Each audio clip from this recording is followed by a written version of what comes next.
Fuck it.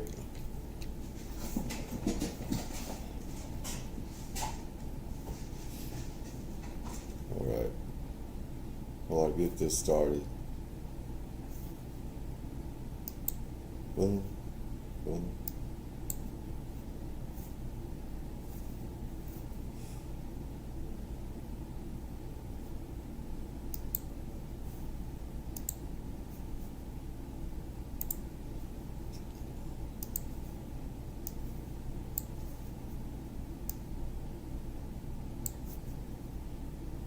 Back up here.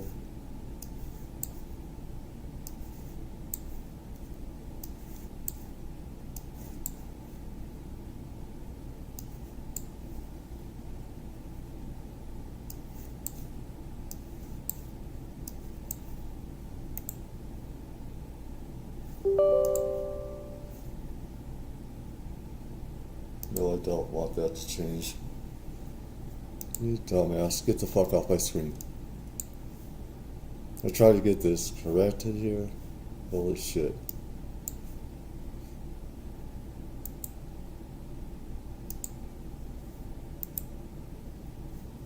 Unlock. Unlock.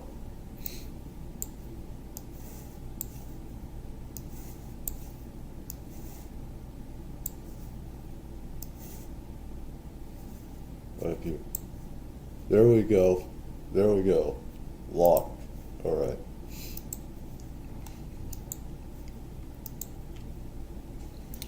Alright.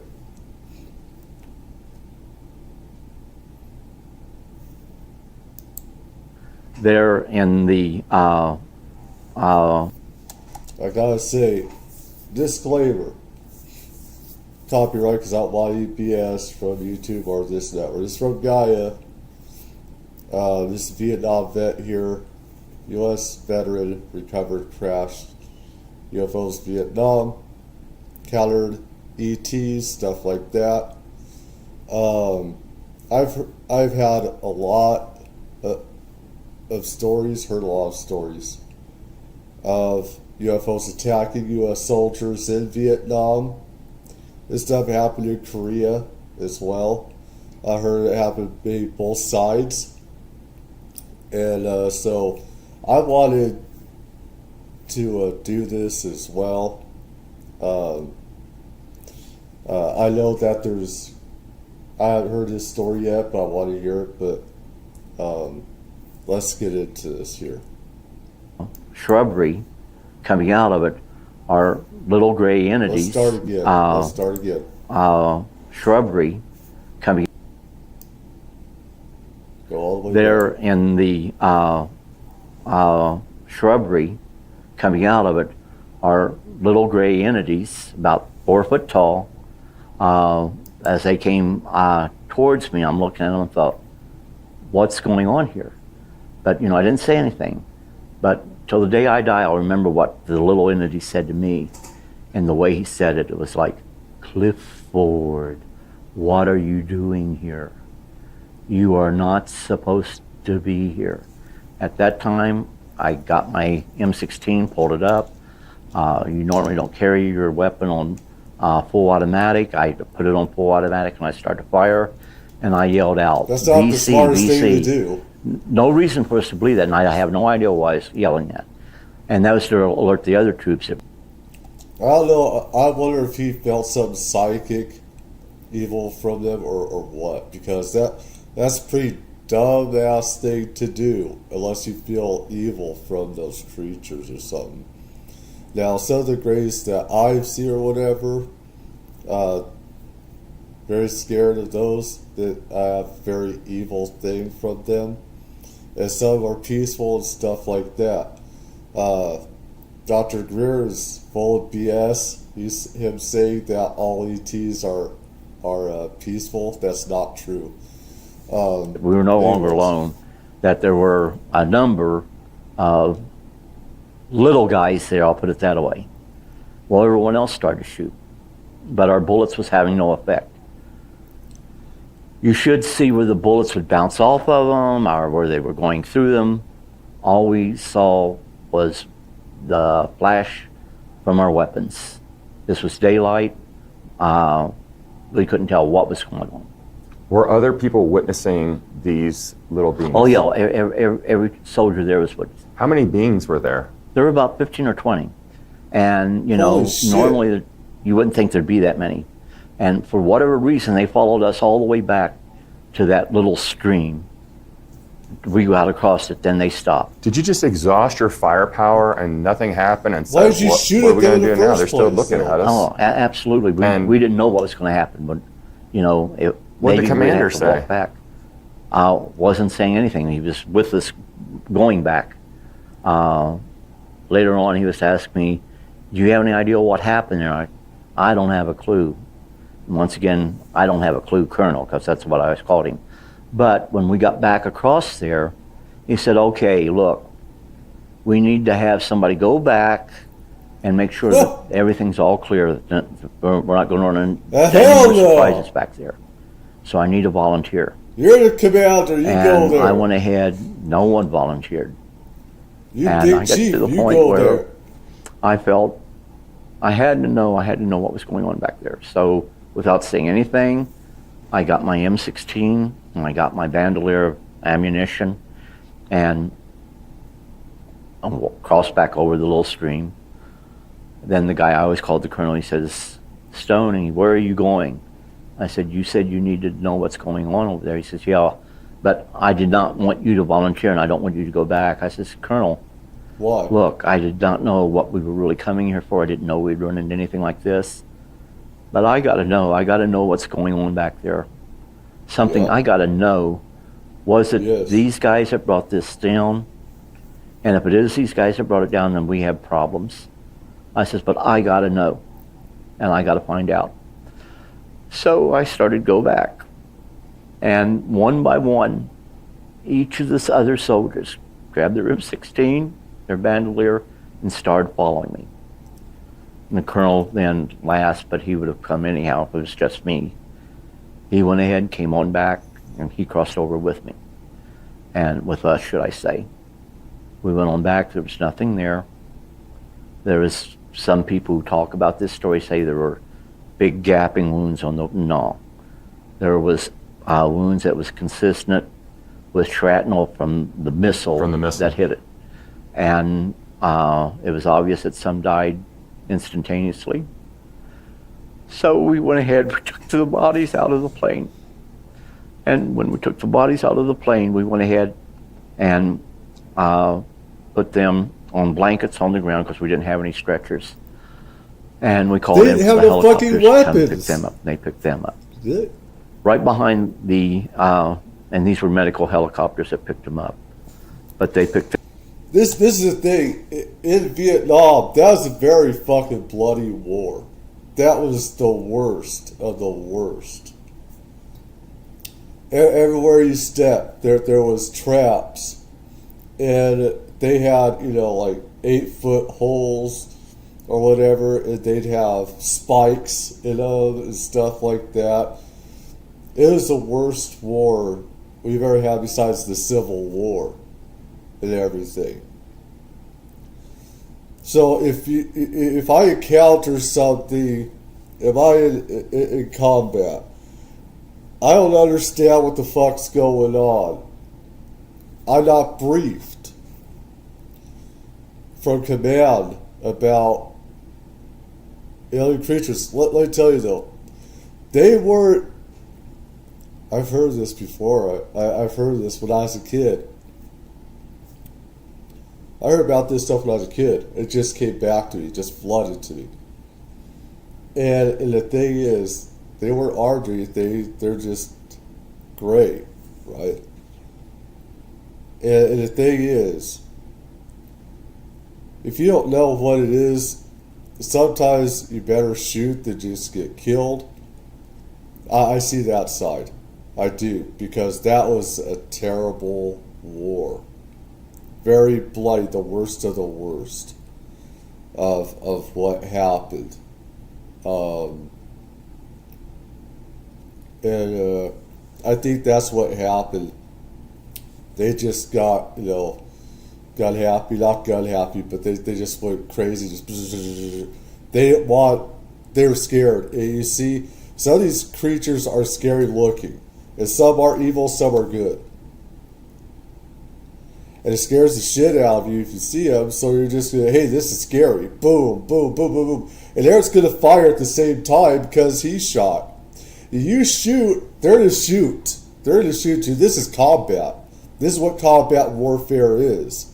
They're not going to, you know, just say, hey, who are you? They're just going to shoot. I mean, it's changed in a lot of ways the way it is today. Or, you know, they want to get more intelligence and stuff like that. Back then, though, you didn't have all the intelligence, surveillance, reconnaissance. You didn't have the technology and stuff. So you had to make do with what was going on in the head. Hindsight's 2020. It is combat. And you have the Viet Cong outnumbers you at least 10 to 1 or 100 to 1. These look like Viet Cong? No, they don't. But they're small enough, you know. I mean, and the thing is, kids also would shoot at soldiers and stuff like that as well, that were indoctrinated, brainwashed. Them up, took them on back to process, to bring them back to the States. When this happened, we had some engineers brought in on a helicopter. Then we had about 4 of the sea cranes. They're CH-54 helicopters, which are big utility hoppers. Yeah. The engineers cut off the wings of the B-52, cut off the tail section, and each of the C-54s picked up a wing, the fuselage, and the tail section, and flew them out of there. We walked back to our staging area. At our staging area, we picked up everything we had back there, trying to make it look like we were never there. Got on board the helicopters they sent to pick us up. By the time we got back, it was the next night. We got out of our helicopters, went to the same plane that we came in on, and took off. At that time, they went ahead and debriefed us, telling us, okay, here's what happened. Enemy fire. It just floods back to me, because I remember hearing this when I was a teenager and stuff like that, or a kid. And I think, like, why the fuck did you shoot at them like that? You know, they weren't armed or anything, but, you know, warfare in the Viet Cong, and there was dangers right next step. There'd be booby traps, there'd be wires, strewn all around free to blow up. There's venomous snakes, there's lizards, everything else. I mean, it's like you had the whole jungle ready to attack you itself. You know, I believe was there tigers there as well. So I mean, there's some parts or something, but there it's just the worst war in Vietnam. You know, Fire brought down a B-52. Unfortunately, it went down in a country that was not friendly to the United States government. oh boy. We went in as a recovery team to recover any survivors that may have survived the crash of that B-52. This is the cover story we are going to be releasing to the media, to the public at large, if this becomes public that this incident occurred. Otherwise, this incident never occurred, nothing happened, and you were never ever here. Yeah, If you that's what they say you were Yeah. here, if you repeat the story of this incident, we can prove that you were never here. What happened to the extraterrestrials? Was that the last time you seen Yeah, them? that was it. We have no idea. And did your commander comment on the extraterrestrials? Yeah, but he was Hell guessing, no. I think, too, same as I was. You were in shock. Yeah, I mean, everyone I was. did. Yeah, I didn't plan on anything like that to be Did the there. extraterrestrials have like clothing? They had like the one piece, you know, almost skin tight clothing. It was almost like the clothes breathed with them. That's crazy. Our memories came flooding back to me and stuff. When I was younger, hearing stories about this. I don't know if this is. And the thing is, neither country's going to admit that they found ETs. It fell in another communist country, like where in Cambodia or something. We had assets in Laos as well, and then that became unfriendly to us. But Cambodia, then you had the Khmer Rouge and stuff like that.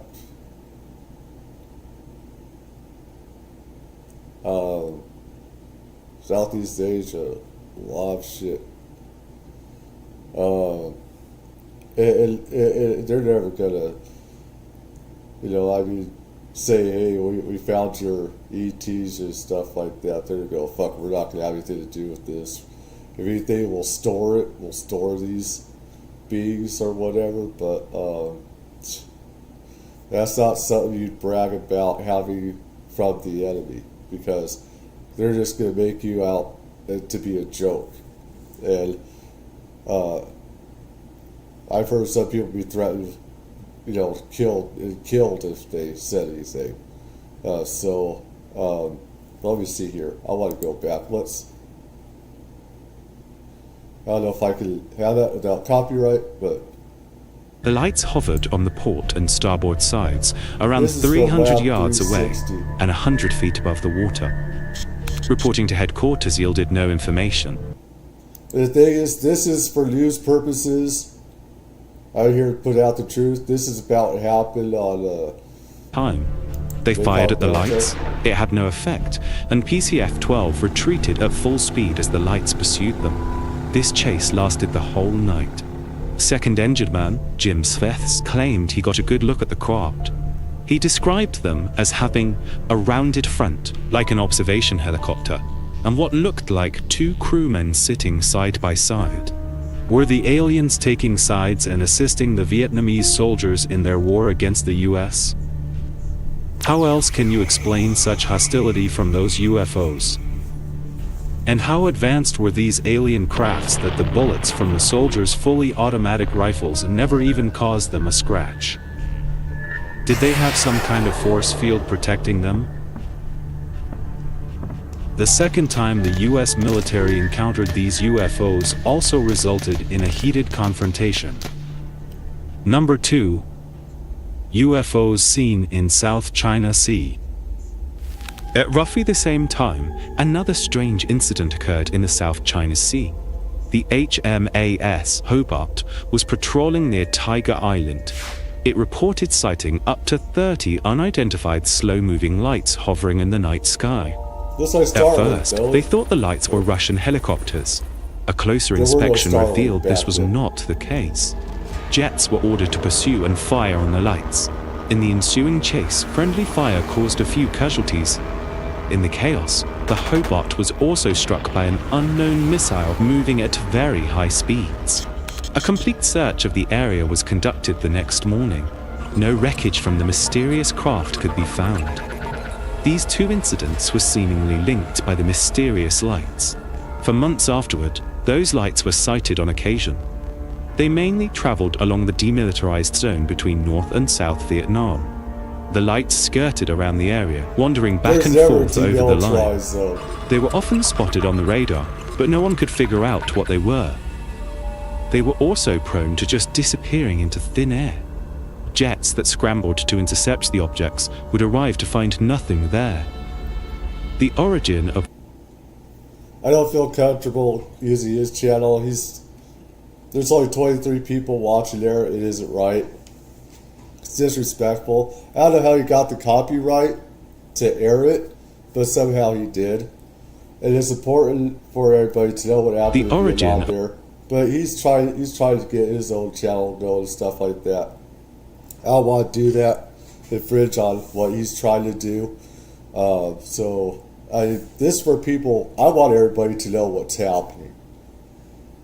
That's my job to do that. And I don't want to infringe on him trying to grow his thing. So I'm going to go back to my side of the fence here. People can check him out, look at that as well. It's important for knowledge to grow and for people to know everything about ETs and stuff like that. So let me see here. This is another one here.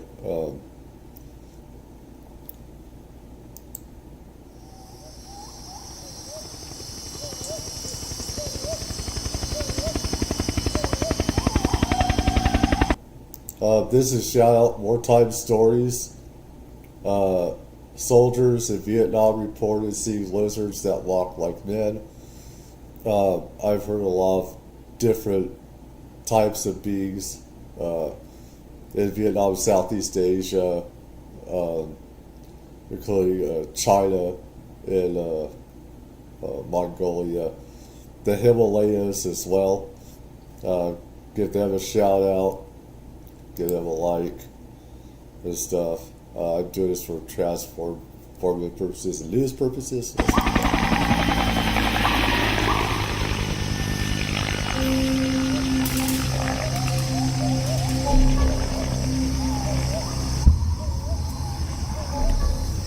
For the American men and their allies fighting in the jungles of Southeast Asia, encounters with tigers, poisonous reptiles, and massive insects, not to mention enemy soldiers and booby traps, these would certainly have been enough to deal with.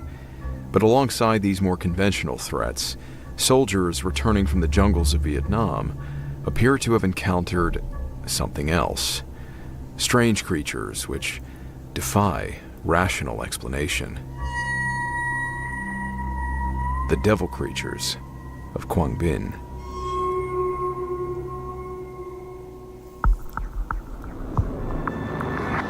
The mist which hangs before you offers you a choice to pass through or to escape. Beyond it are stories which defy Explanation.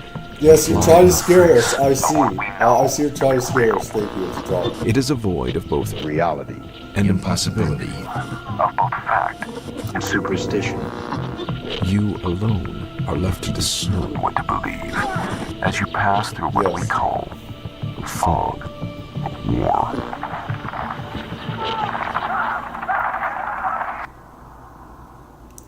Thank you. Wartime stories.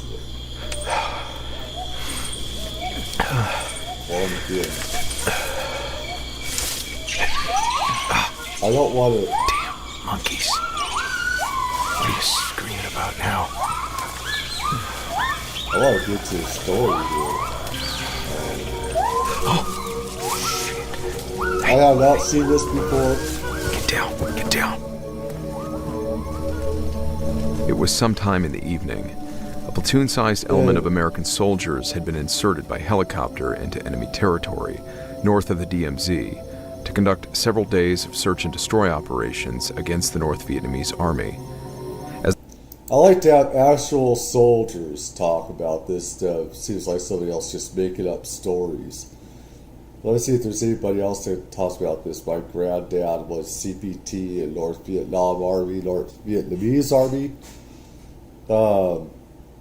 Okay, Communist one, okay. Communist Party. Already during the height of the war.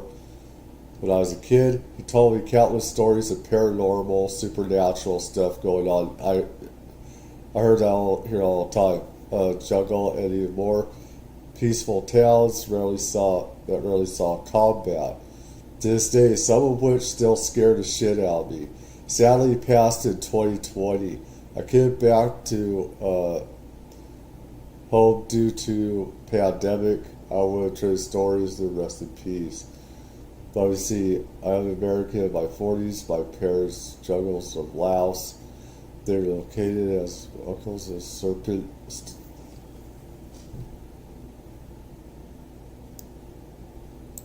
This is what I want. I want people telling their stories. I don't want exactly all this other stuff, but aunts and uncles will tell us stories of serpent humanoids disguised as humans, mostly women dressed in fancy dresses, lure men out. You know what? As their column formation slowly wound its way through the dark jungle, the point man at the front of the patrol suddenly stopped, throwing up his fist and quickly signaling to the men behind him to take a knee. He then ran his hand repeatedly across his throat.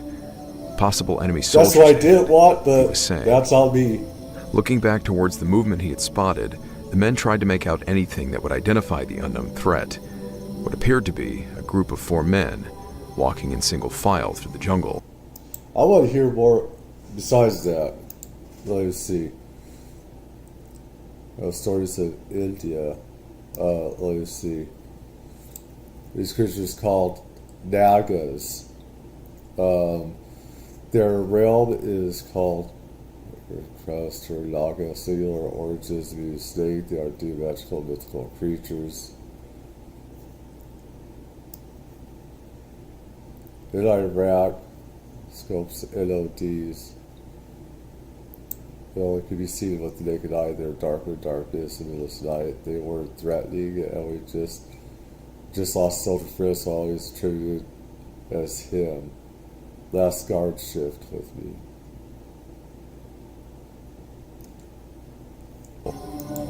It was difficult to see them clearly, as the thick jungle was hiding both groups from each other, but the soft moonlight coming through the canopy above is what gave these 4 men away, as they otherwise appeared to be moving soundlessly.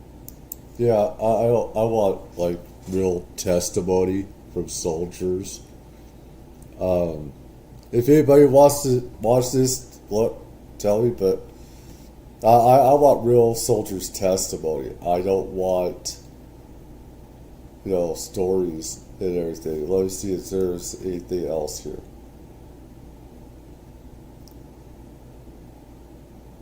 Let's see here. But another patrol evidently did.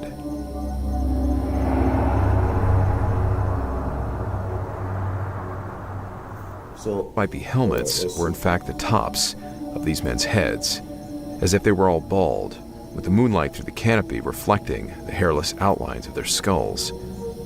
But was that moonlight? Squinting through the trees, the soldiers could swear that these men were glowing, as if they themselves were emitting a soft aura of light. And whatever they were wearing was smooth and highly reflective and dazzling, as if they were wearing tight clothing made from snakeskin. But no. On second glance, the soldiers were shocked to realize it was their skin. Scaly, reptilian skin. And far from being North Vietnamese soldiers whose average height was somewhere around 5.5 feet tall, these men, these things, all 4 of them appeared to stand at least 7 feet tall. Entirely uncertain of what they were even looking at, the men at the head of their formation said nothing, holding their breath, waiting for something to happen. Either unaware of the American platoon's presence or choosing to ignore them entirely, these 4 beings kept silently walking by them until they eventually just disappeared into the jungle. With no reason to pursue them, the soldiers waited for the all clear before standing up. The point man checked his compass, and they continued their own patrol, never catching sight of the strange creatures again. But another patrol evidently did.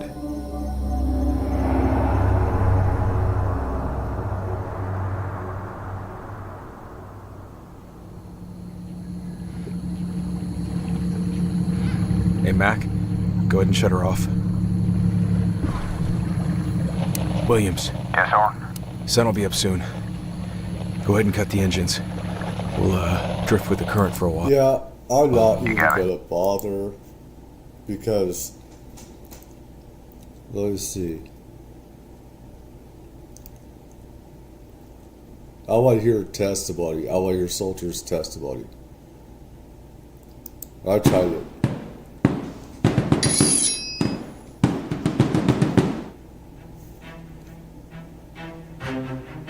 In 1964, the United States entered into the conflict in Vietnam We were in an there attempt to before prevent the 64. spread of communism.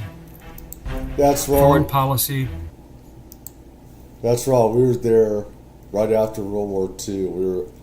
They had CIA assets there, along with French. It's called, of course, French Indochina.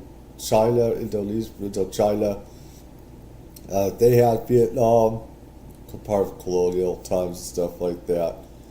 But we had some CIA people there as well.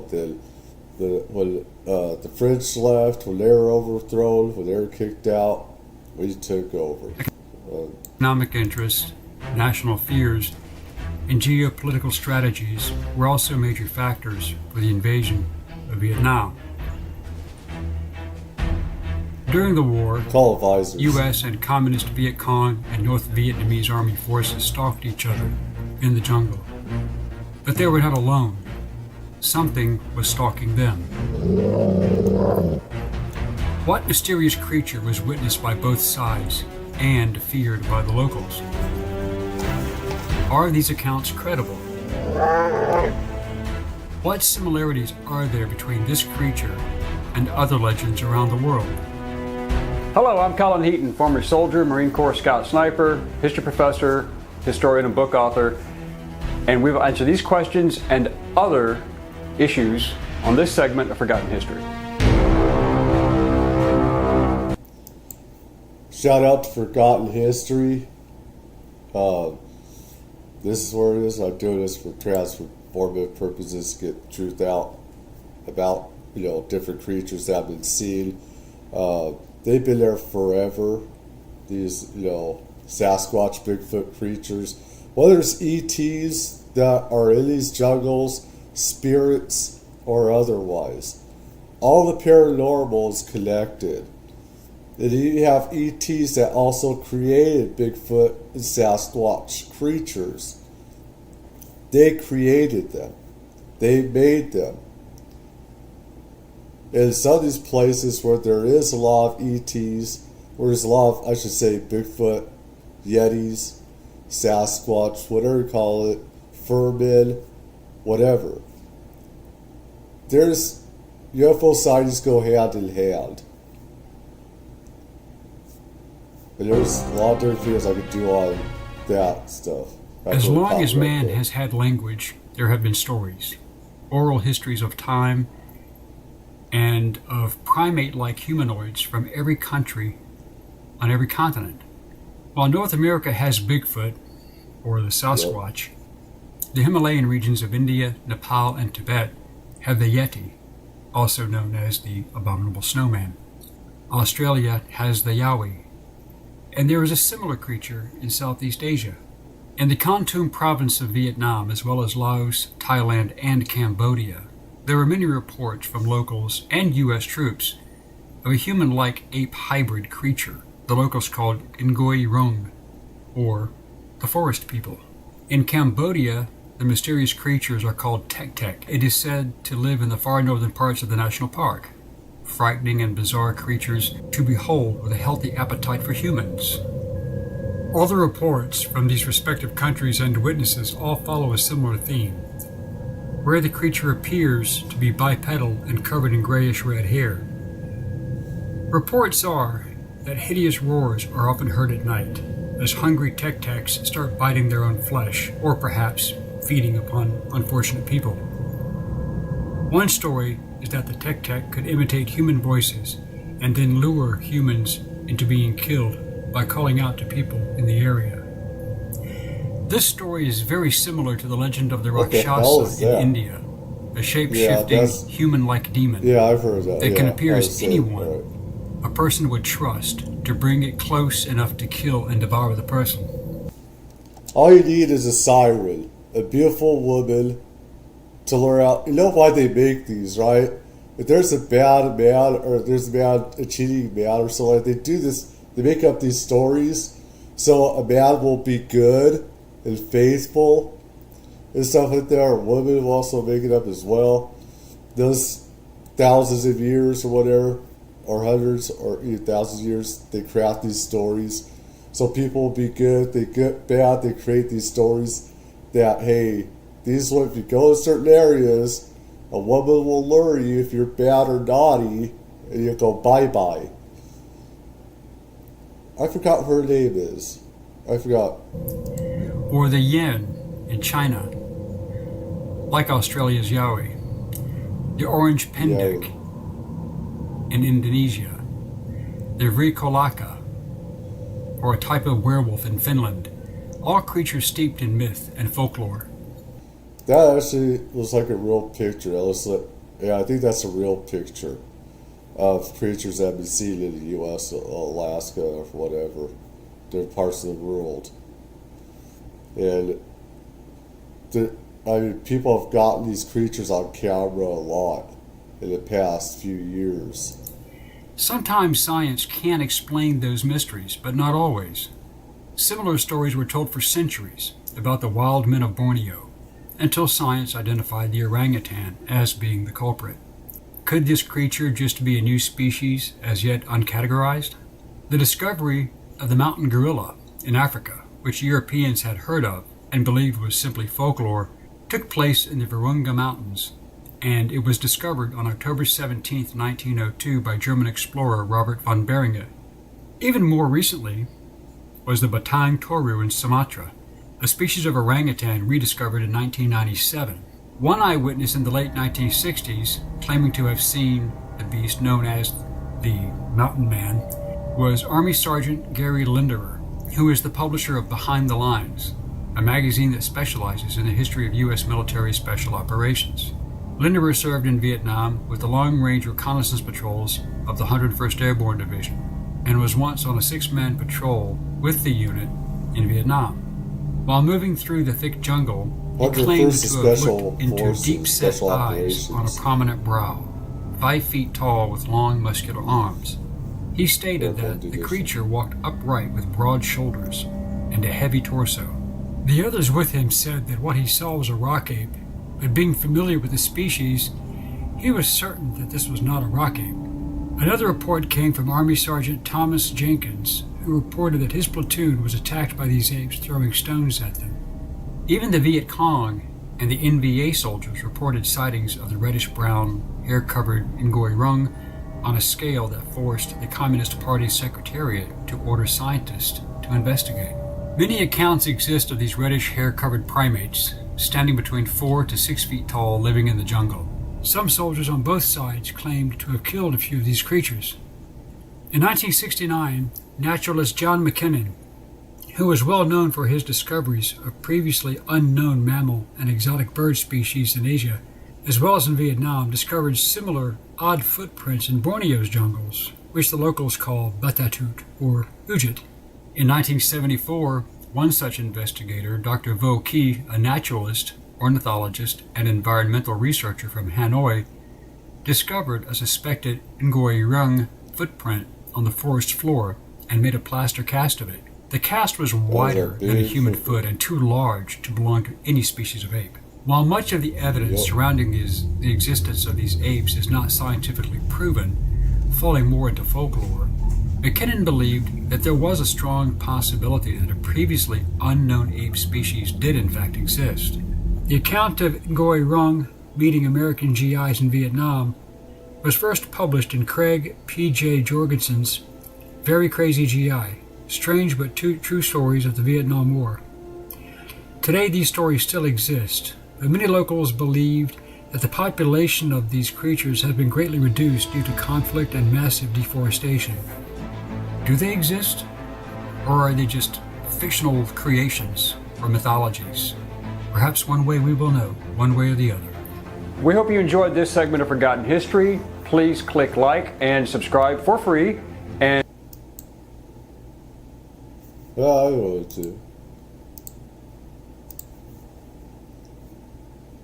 Let's see. I want to see what the audience.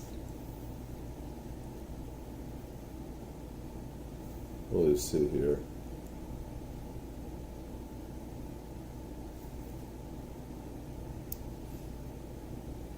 I want to get into this here. There's one.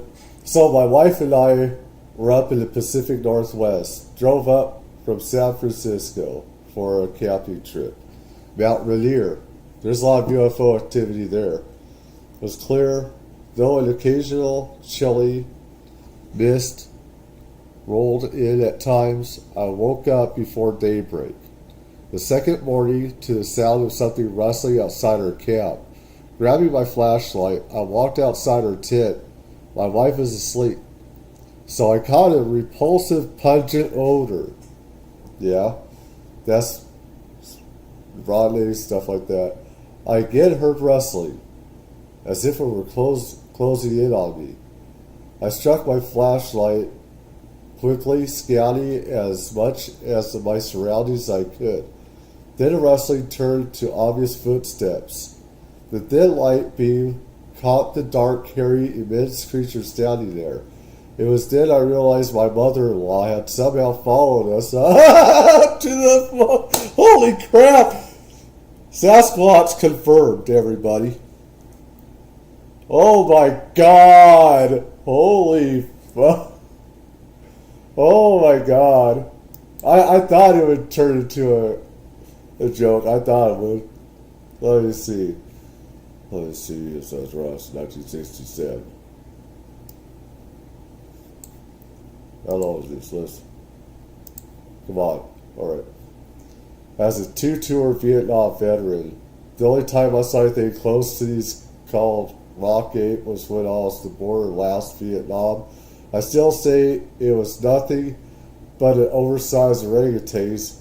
We weren't able to shoot at them because we were where wasn't out of it, but some of you know what that means.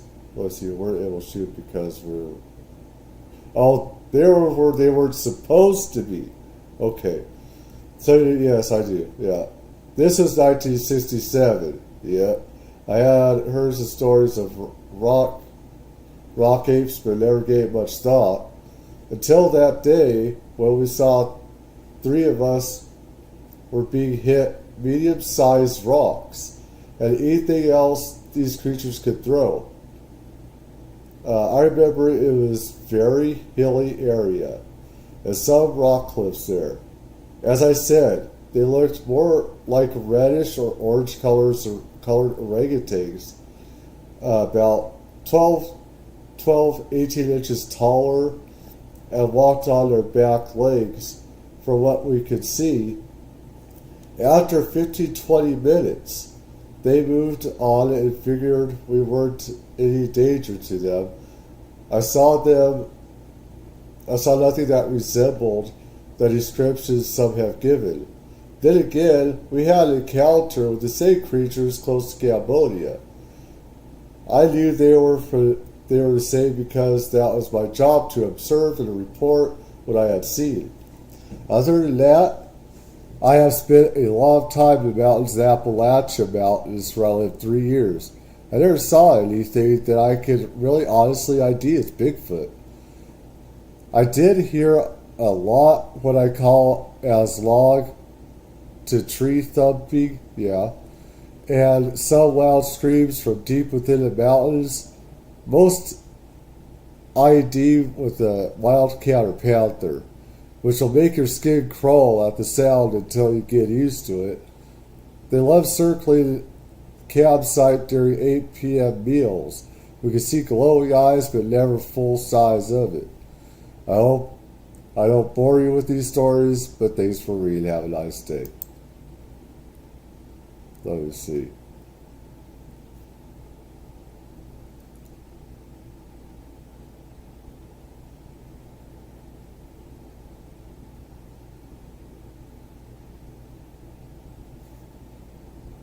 Let's see here. My granddad served in Vietnam.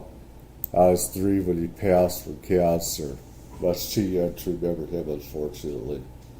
My grandma, however, would tell us stories of the experiences and stories my grandpa told her. And one of them was his witnessing of a hairy ape-like creatures that passed through his camp one night. He said they did not crouch, they did not hop, but walked upright like human.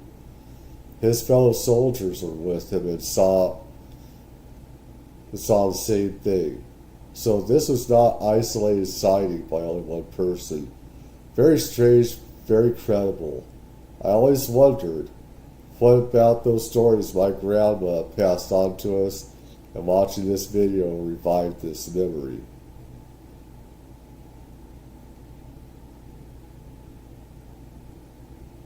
Let's see.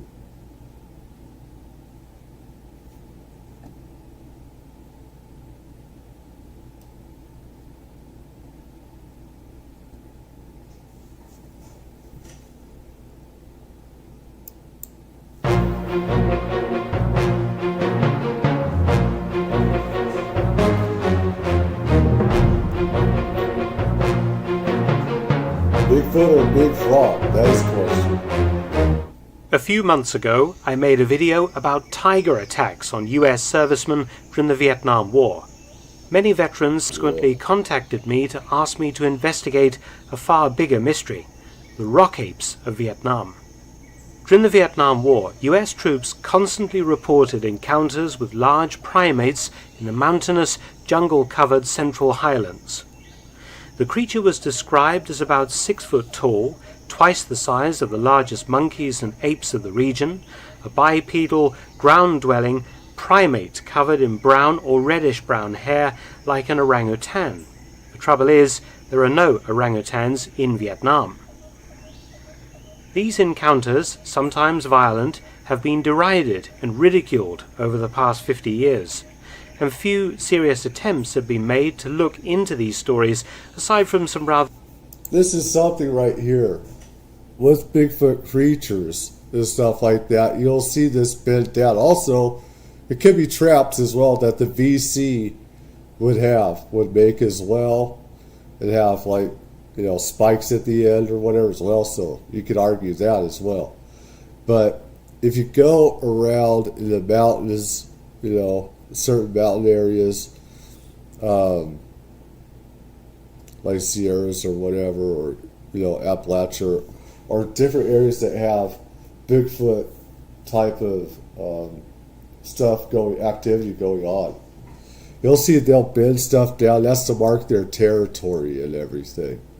So that's what they do, is like marking their territory. And they'll break the branches, big branches, not just small ones, but huge, big ones, including trees and stuff like that. Poor documentaries on mainstream TV.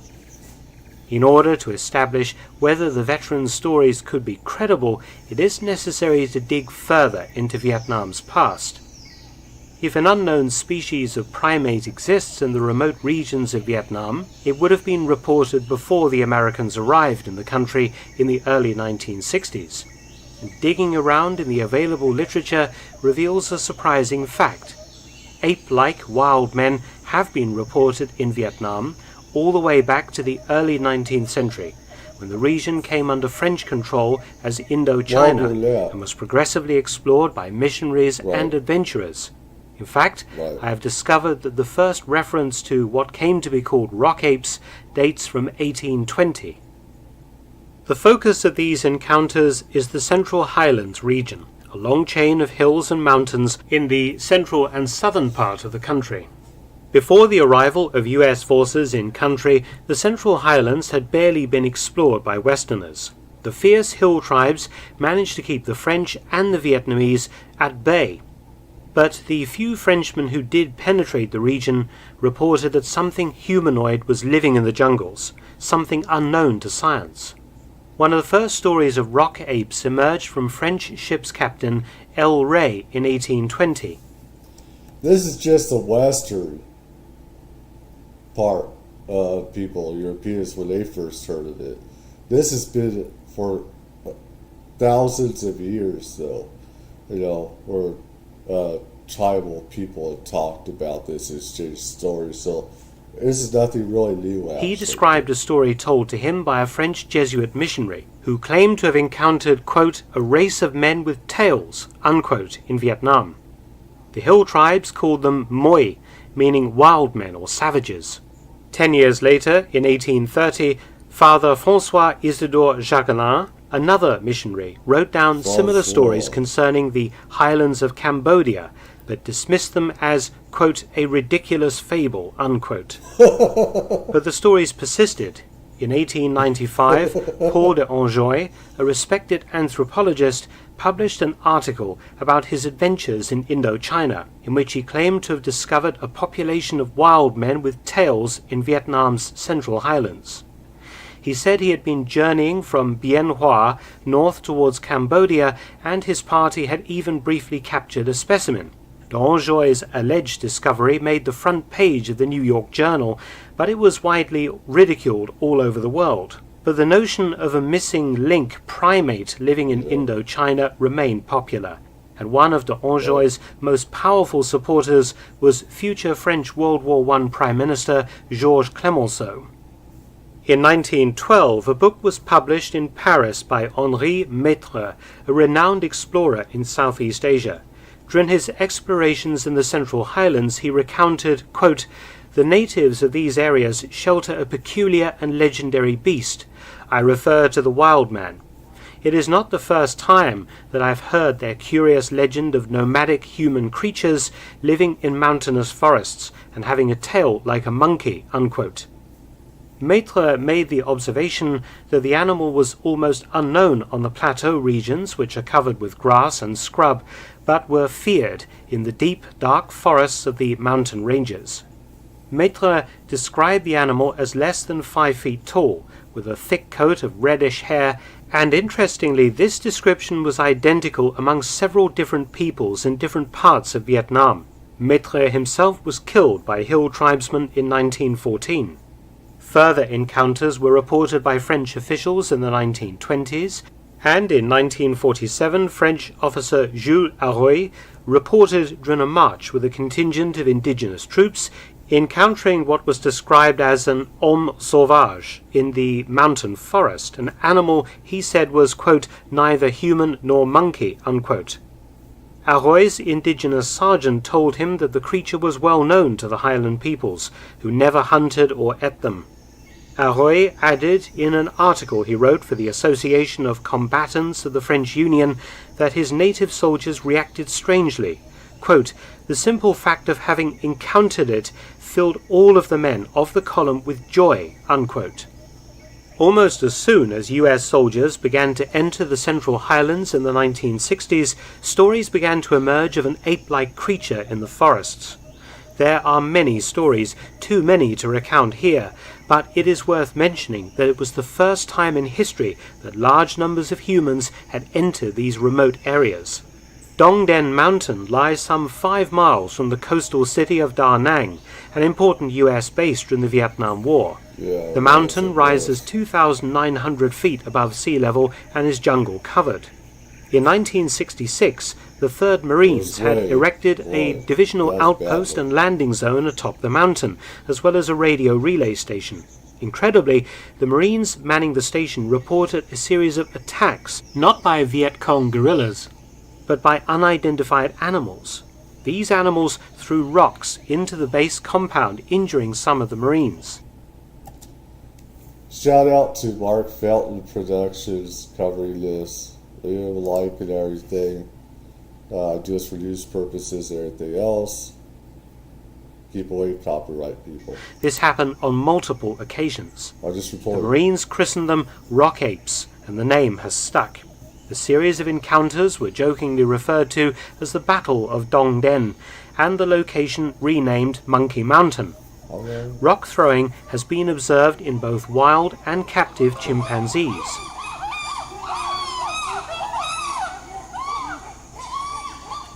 In 1968, Company M, 3rd Battalion, 5th Marines reported having rocks thrown at ambush teams near Monkey Mountain.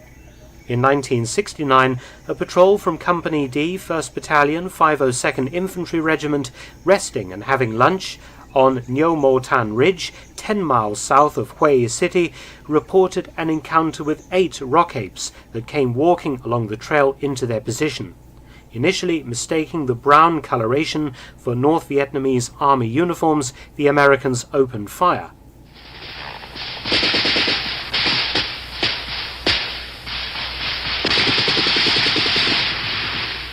The alpha male rock ape repeatedly charged the US soldiers through the undergrowth, with the other 7 animals moving away.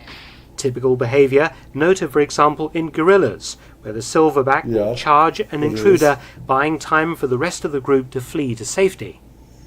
As I said, there are hundreds of such stories of powerful, covered in brown or reddish-brown hair. Australian war reporter Wilfred Burchett, who covered the Vietnam War on the ground, wrote about his efforts to track down wild men that were said to inhabit the mountains along the Vietnam-Cambodia border. He interviewed locals who claimed to have seen the creature and noted that the hill tribes had managed to keep the French out of their territory, as well as the Vietnamese in the past, perhaps explaining the very few recorded encounters between non-native peoples and the rock apes. So, can a large, new, unrecorded primate species exist in Southeast Asia? Well, you may be surprised to learn that a completely new species of orangutan was recently discovered.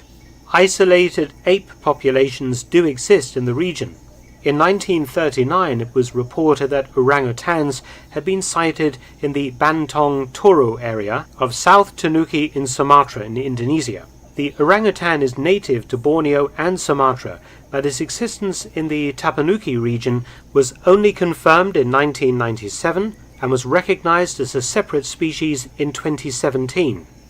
Then there are the cases of animals very similar in appearance and behavior to the rock apes being reported in other parts of Southeast Asia. There is the case of orang pendek on Sumatra, a supposed short, ground-dwelling bipedal primate with reddish-brown fur. Dutch settlers in the region reported several encounters with this mystery beast in the 19th and 20th centuries. Locals have revered this creature for generations and don't doubt its existence. In Hubei province, China, there have been consistent reports of an ape-like wild man named the Yeran, described for centuries to be living in the remote mountainous forested regions of western Hubei. In Malaysia, there is the orang mawas, reported to be inhabiting the jungles of Johor. It has been described as about 10 feet tall, bipedal, and covered in black fur. A similar creature has been reported in the southern jungles of Thailand, called bahunak. So in summary, great apes in the form of 3 species of orangutan are found in Southeast Asia. There is also a wealth of indigenous legends and stories throughout the region discussing unidentified ape-type people living in very remote regions, and then the more scientific observations of European colonists that explored these inaccessible places from the mid-19th century onwards. French, Dutch, and British colonists all reported unidentified primates across Southeast Asia. The Vietnam War pitched hundreds of thousands of humans deep into areas of Indochina hardly explored or even visited before, into areas that native populations had tried to avoid, through fear or superstition surrounding an unknown primate collectively labeled the wild man. The That's animal very displayed true. typical Yeah, primate all the behavior time. towards intruders in its range, including throwing rocks, earning it its famous nickname from baffled US soldiers. But perhaps most interestingly is the fact that North Vietnamese soldiers also encountered such a beast, with the same description and behavior, providing corroboration for some of the GI's jungle tales. The North Vietnamese took the story so seriously that they even sent scientific expeditions into the jungles to try and find irrefutable evidence. And surprisingly, the Vietnamese expeditions did find physical evidence for the existence of the rock ape. In 1970, during the Vietnam War, the Pedagogic University in Hanoi sent an expedition that found unidentified footprints. Whatever made them was unknown to science. Also in 1970, Dr. John McKinnon, a British zoologist, observed tracks in the Vu Truong Nature Reserve that led him to believe an unclassified hominoid lives there. In 1974, General Hoang Minh Dao of the North Vietnamese Army ordered an expedition to find evidence for the rock ape's existence, and Professor Vo Quy of Vietnam's National University found strange prints he described as, quote, wider than a human print but too large to be that of an ape, unquote. In 1982, Professor Tran Hong Viet of Hanoi's Pedagogic University took casts of more unidentified prints very similar to those found by Dr. McKinnon in 1970. The area where Tran and McKinnon discovered the prints was described by McKinnon as, quote, a tiny, pristine corner of the world, unknown to modern science, unquote. In 1969, McKinnon had also found unknown hominid prints in the Borneo jungle, and he later stated that his belief in an unknown ape species existing in Vietnam. So, if the rock ape exists, why has no body ever been found? That's relatively easy to answer. The jungle very quickly eradicates organic remains in the heat and damp. How many tigers did US troops find that had died of natural causes in the jungle? The only examples of this elusive creature were animals shot by US patrols during rare encounters. So is every Vietnam veteran who reported rock apes lying, or unable to differentiate between commonly seen monkeys and small primates, and an animal twice as big, or out of his head on drugs as Hollywood portrays GIs in Vietnam? And were all North Vietnamese soldiers presumably much more familiar with the local? Well, I mean, there was large amount of drug use, LSD, marijuana, all that stuff. Was Hollywood? Can't blame Hollywood for what was really happening there, and they did it so the soldiers could forget all the shit they're going through. You know, losing your brother on the battlefield and everything all the time. You know, see him try to buy backs and everything else. It's like, that's what the drugs also help with, and along with other stuff. I mean, there's a lot of history with that. So, I mean, you have to factor that in with some science, you know, if there was or there wasn't. That is a big question, you know, and the credibility of any of these reports. It's something that both sides, you know, looked at it, you know, the Europeans, the Americans, the Vietnamese, you know, and other Asian countries and stuff like that, you know. Gives it more credibility. Local fauna also lying or mistaken? Or can it be that relic populations of an unknown primate exist in Vietnam and Cambodia, perhaps also in Sumatra, Thailand, China and Malaysia?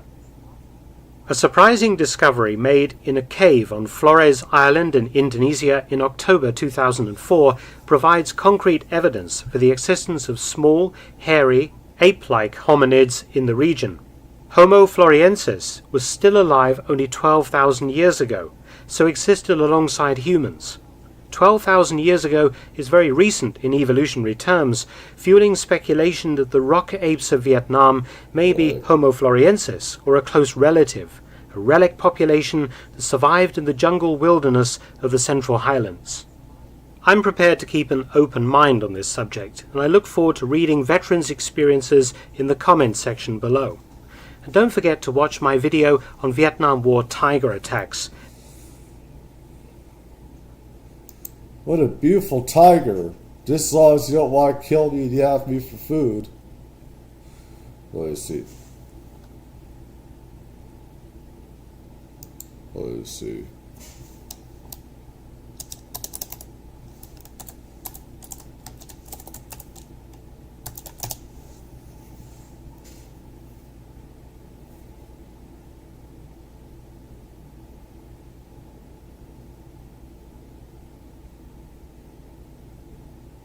The more pieces you... Mr. General would love to have me copyrighted, even though they put that out there, you know.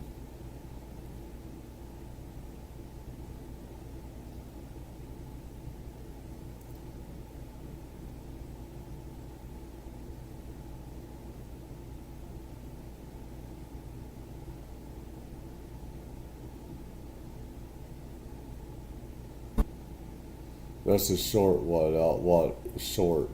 I want.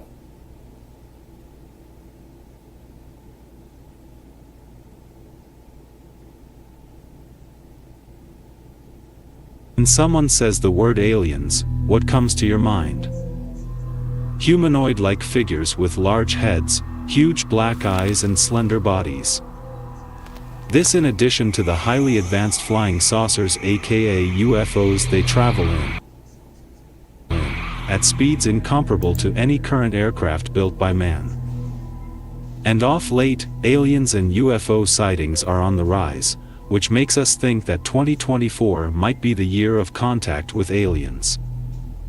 A total of 10 UFO and alien sightings have taken place in 2024 already. And even the US military and government are clueless as to what these flying bodies are.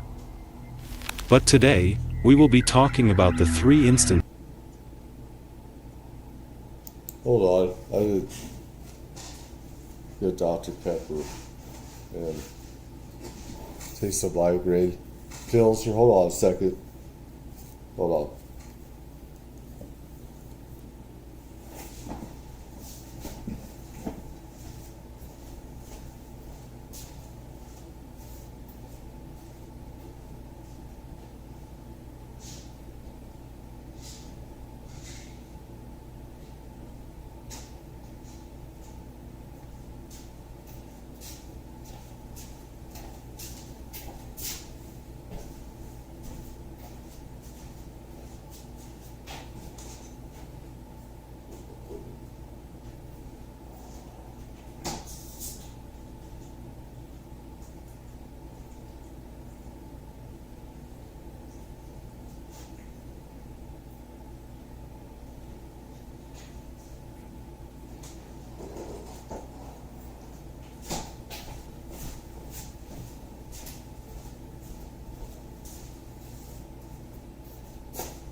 When the US military came face to face with UFOs in Vietnam. Was this encounter hostile or peaceful? Let's find out. Welcome to Lab 360, it's time to explore. Number 1. Shout out to 360. UFOs seen during the Vietnam War. First, let's have a look at some encounters during the Vietnam War. It was a time of brutal conflict, and where there is bloodshed, eerie things tend to occur.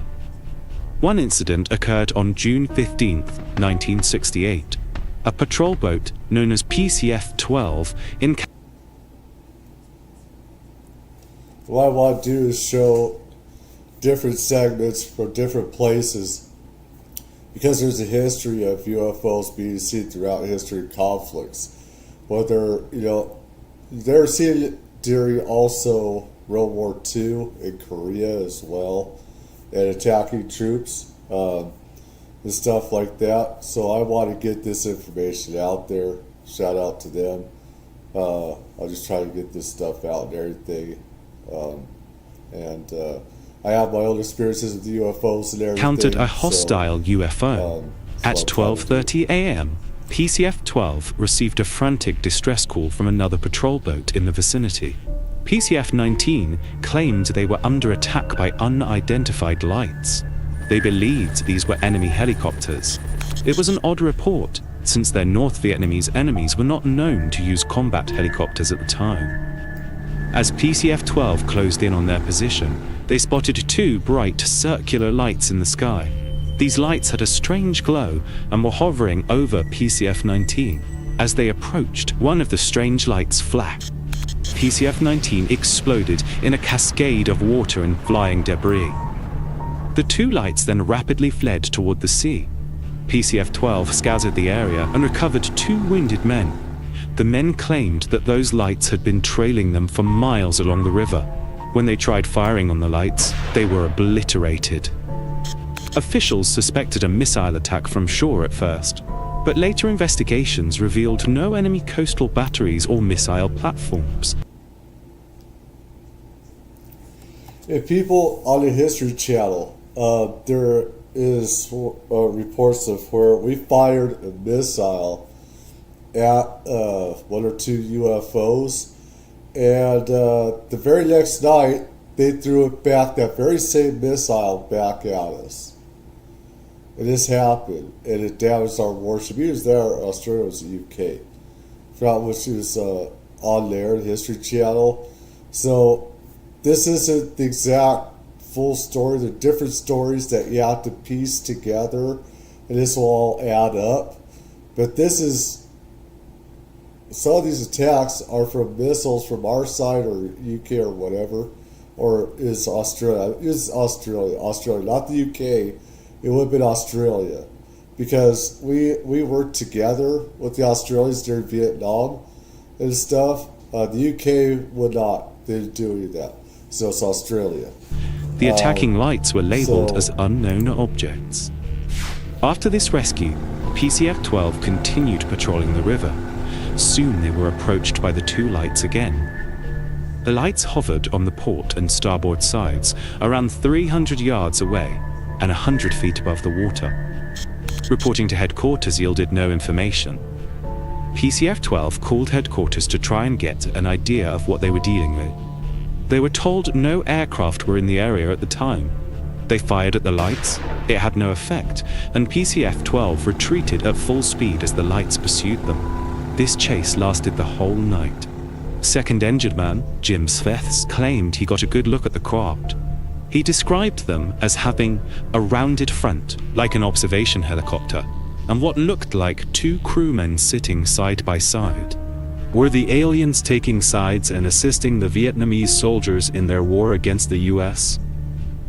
How else can you explain such hostility from those UFOs? And how advanced were these alien crafts that the bullets from the soldiers' fully automatic rifles never even caused them a scratch? Did they have some kind of force field protecting them? The second time the US military encountered these UFOs also resulted in a heated confrontation. Number 2. UFOs seen in South China Sea. At roughly the same time, another strange incident occurred in the South China Sea. The HMAS Hobart was patrolling near Tiger Island.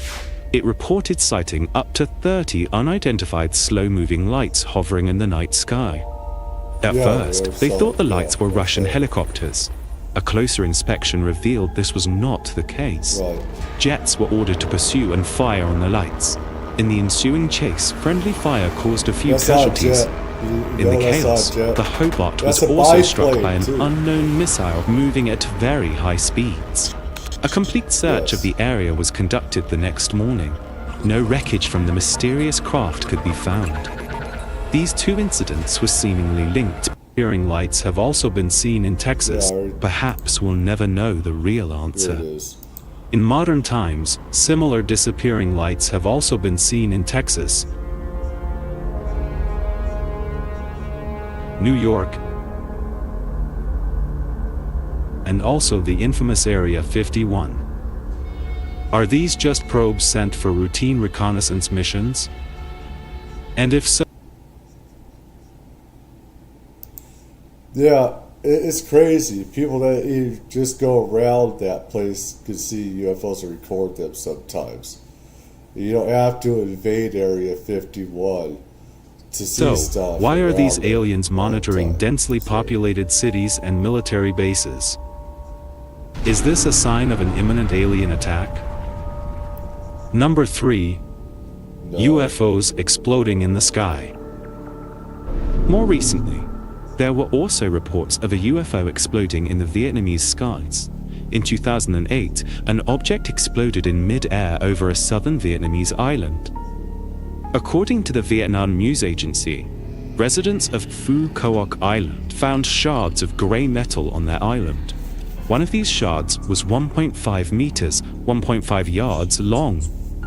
The explosion happened about 8 kilometers above the ground. Some speculate it was a plane. Authorities could not identify whether it was a civil or military aircraft. They also received no reports of missing aircraft. Soldiers were sent out to recover the wreckage and any survivors, but no traces of the aircraft were ever found. Cambodia also reported a similar crash the day before. It occurred 10 kilometers away on the mainland in Kampot. Villagers in Kampot said that they had heard a loud explosion. They also found small chunks of metal near the coastline. Kung Moni, deputy commander of Cambodia's Air Force, said he had been told of a foreign plane crashing in Kampot province. He later backed off from these claims. Sounds suspicious, doesn't it? Two unknown. It's crazy how this doesn't get into the United States, how the United States media doesn't report going over anything like this. And so people have no idea about UFOs and what's happening around the world. And this stuff happens everywhere around the world. No, I don't know if it happens in the Sahara. Anyways, the thing is that it does happen all over. So, and I've heard of non-human intelligence craft just exploding myself. I've heard that as well. Known aircraft crashing near each other one day apart. Maybe there's more to this story than meets the eye. Does that mean that there are two rival alien factions in Cambodia who are at war with each other? Also, does this mean there is a secret underwater alien base in the South China Sea? Avatar? Have aliens hit the bell icon to That's copyright. I don't want to have that. Anyways.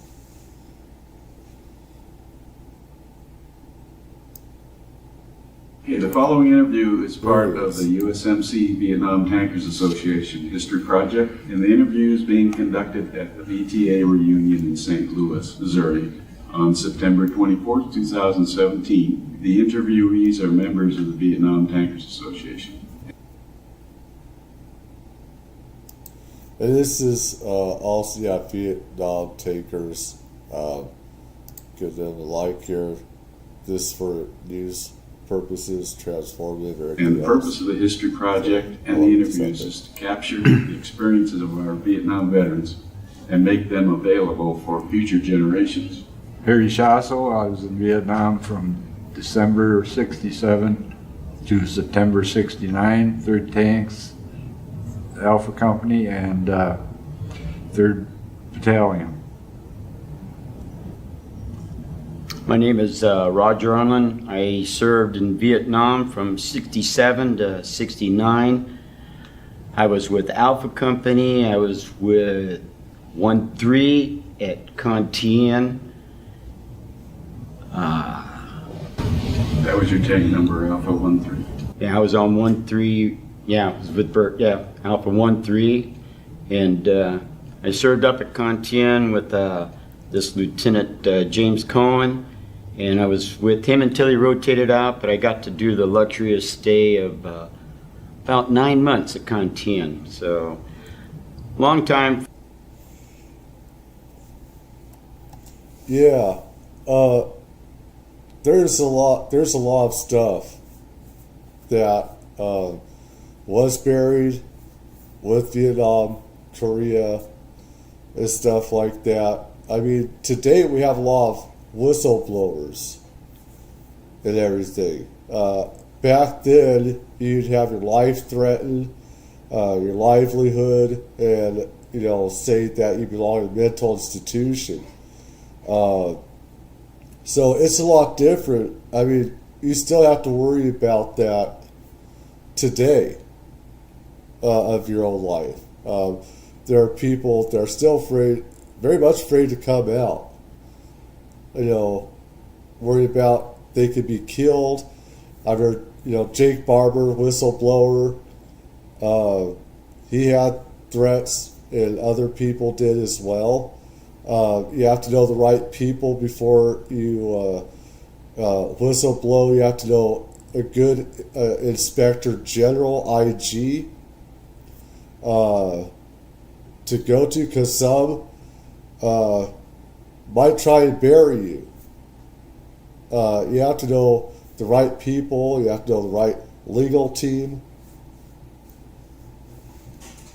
Yeah, there's a lot of people that don't. My father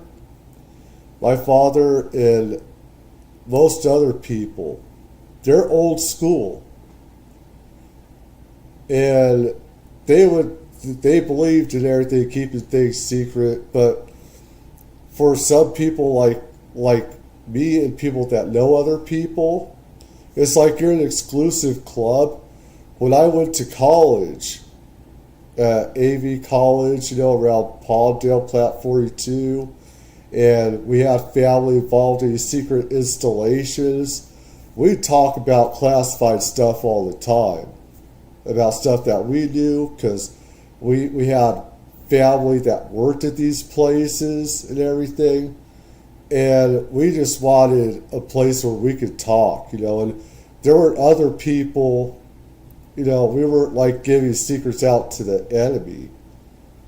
No, it's not, because you're always being attacked. I was always put into a mental institution because of my experiences with UFOs and the paranormal.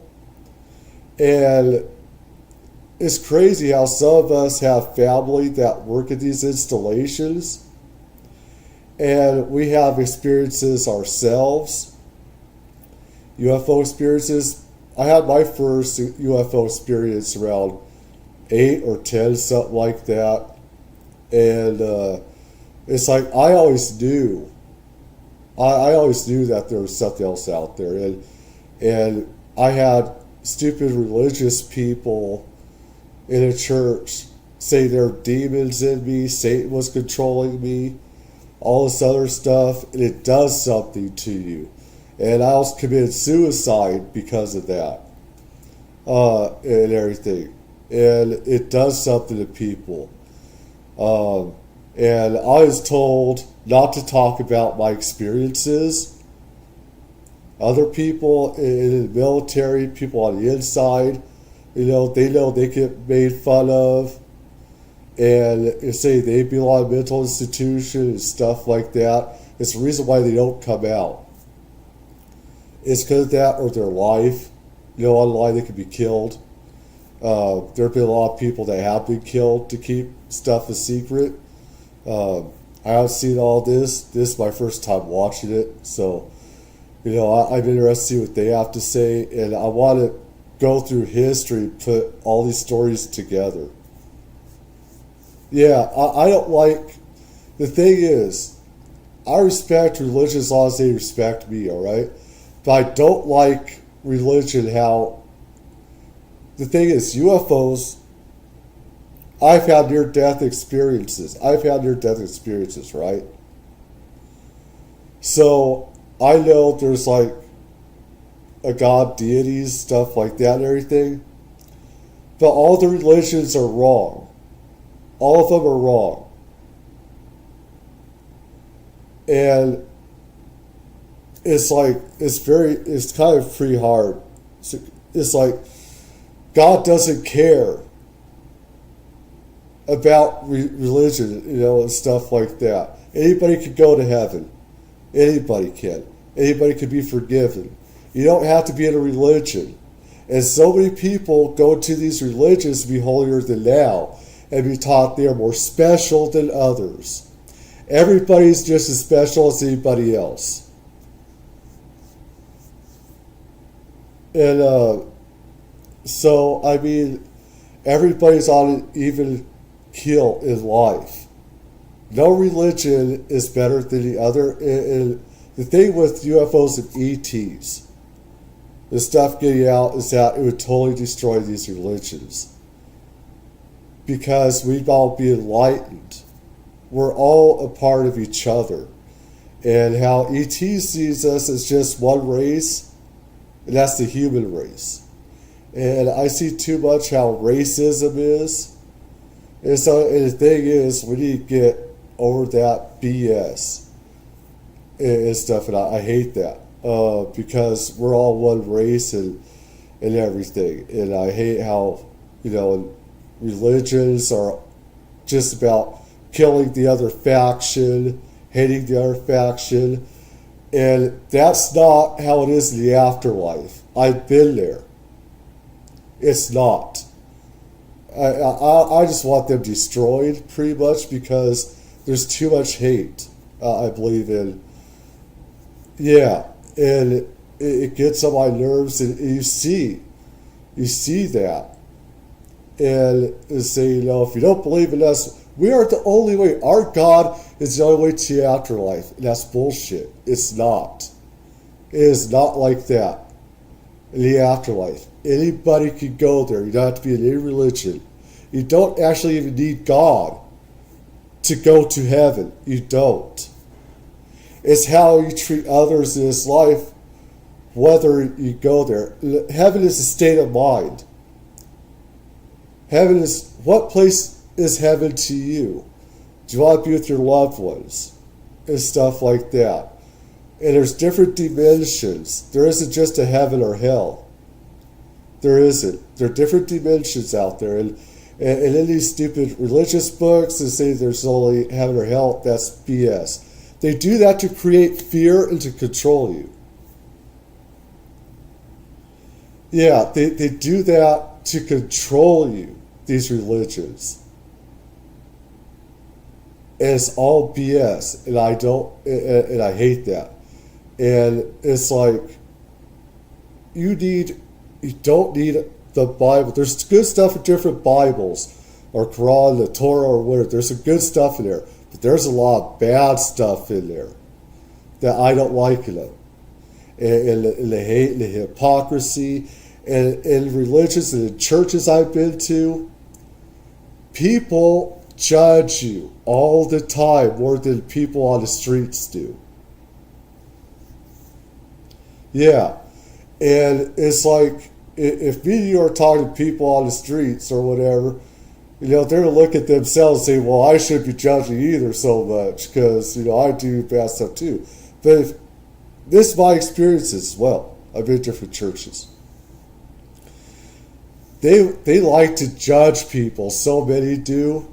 There are only a few churches that don't and stuff. And it's like they feel the need to judge other people, to judge harshly and stuff like that, and how people, just evil people, could be in churches, have to feel like they have to attack others, say, oh my God, he or she just did that. Can you believe he or she just did that? It's like, why don't you mind your own effing business and worry about yourself and look in the mirror? You need to look in the mirror.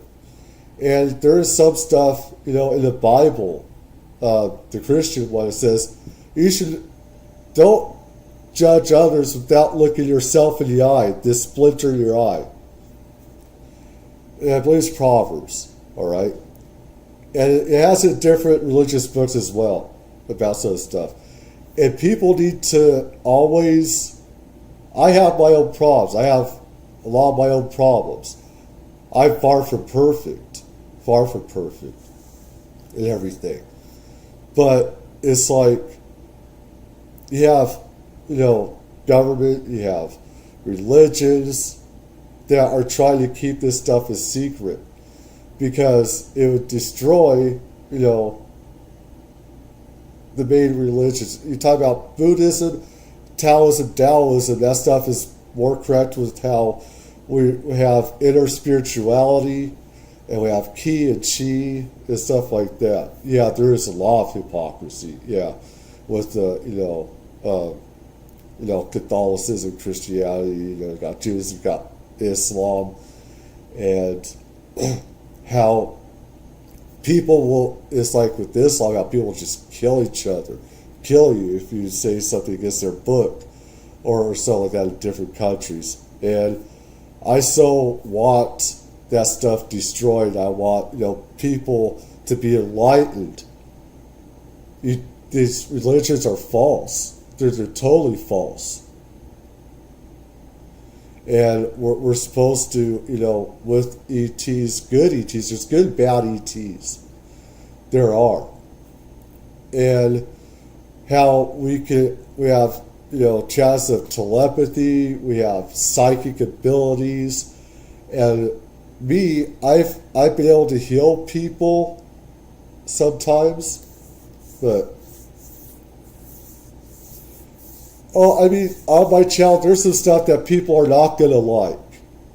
And that's okay, because I cover different things. But, this, I want this out. I want the truth out there. I do adult stuff as well. I do on different types of stuff, And, I do everything. Just about everything. I do gaming as well, even. And if people just want to chill and laugh at me, that's a good thing. Because everyone needs to laugh at, something as well. And I can make myself the joke. Get away from drama and other stuff. Sometimes I do, so-called political stuff, though I hate politics. But it's like, when it comes to UFOs and stuff like that, there's so much to learn about it and how, the government's been lied to and lying to us.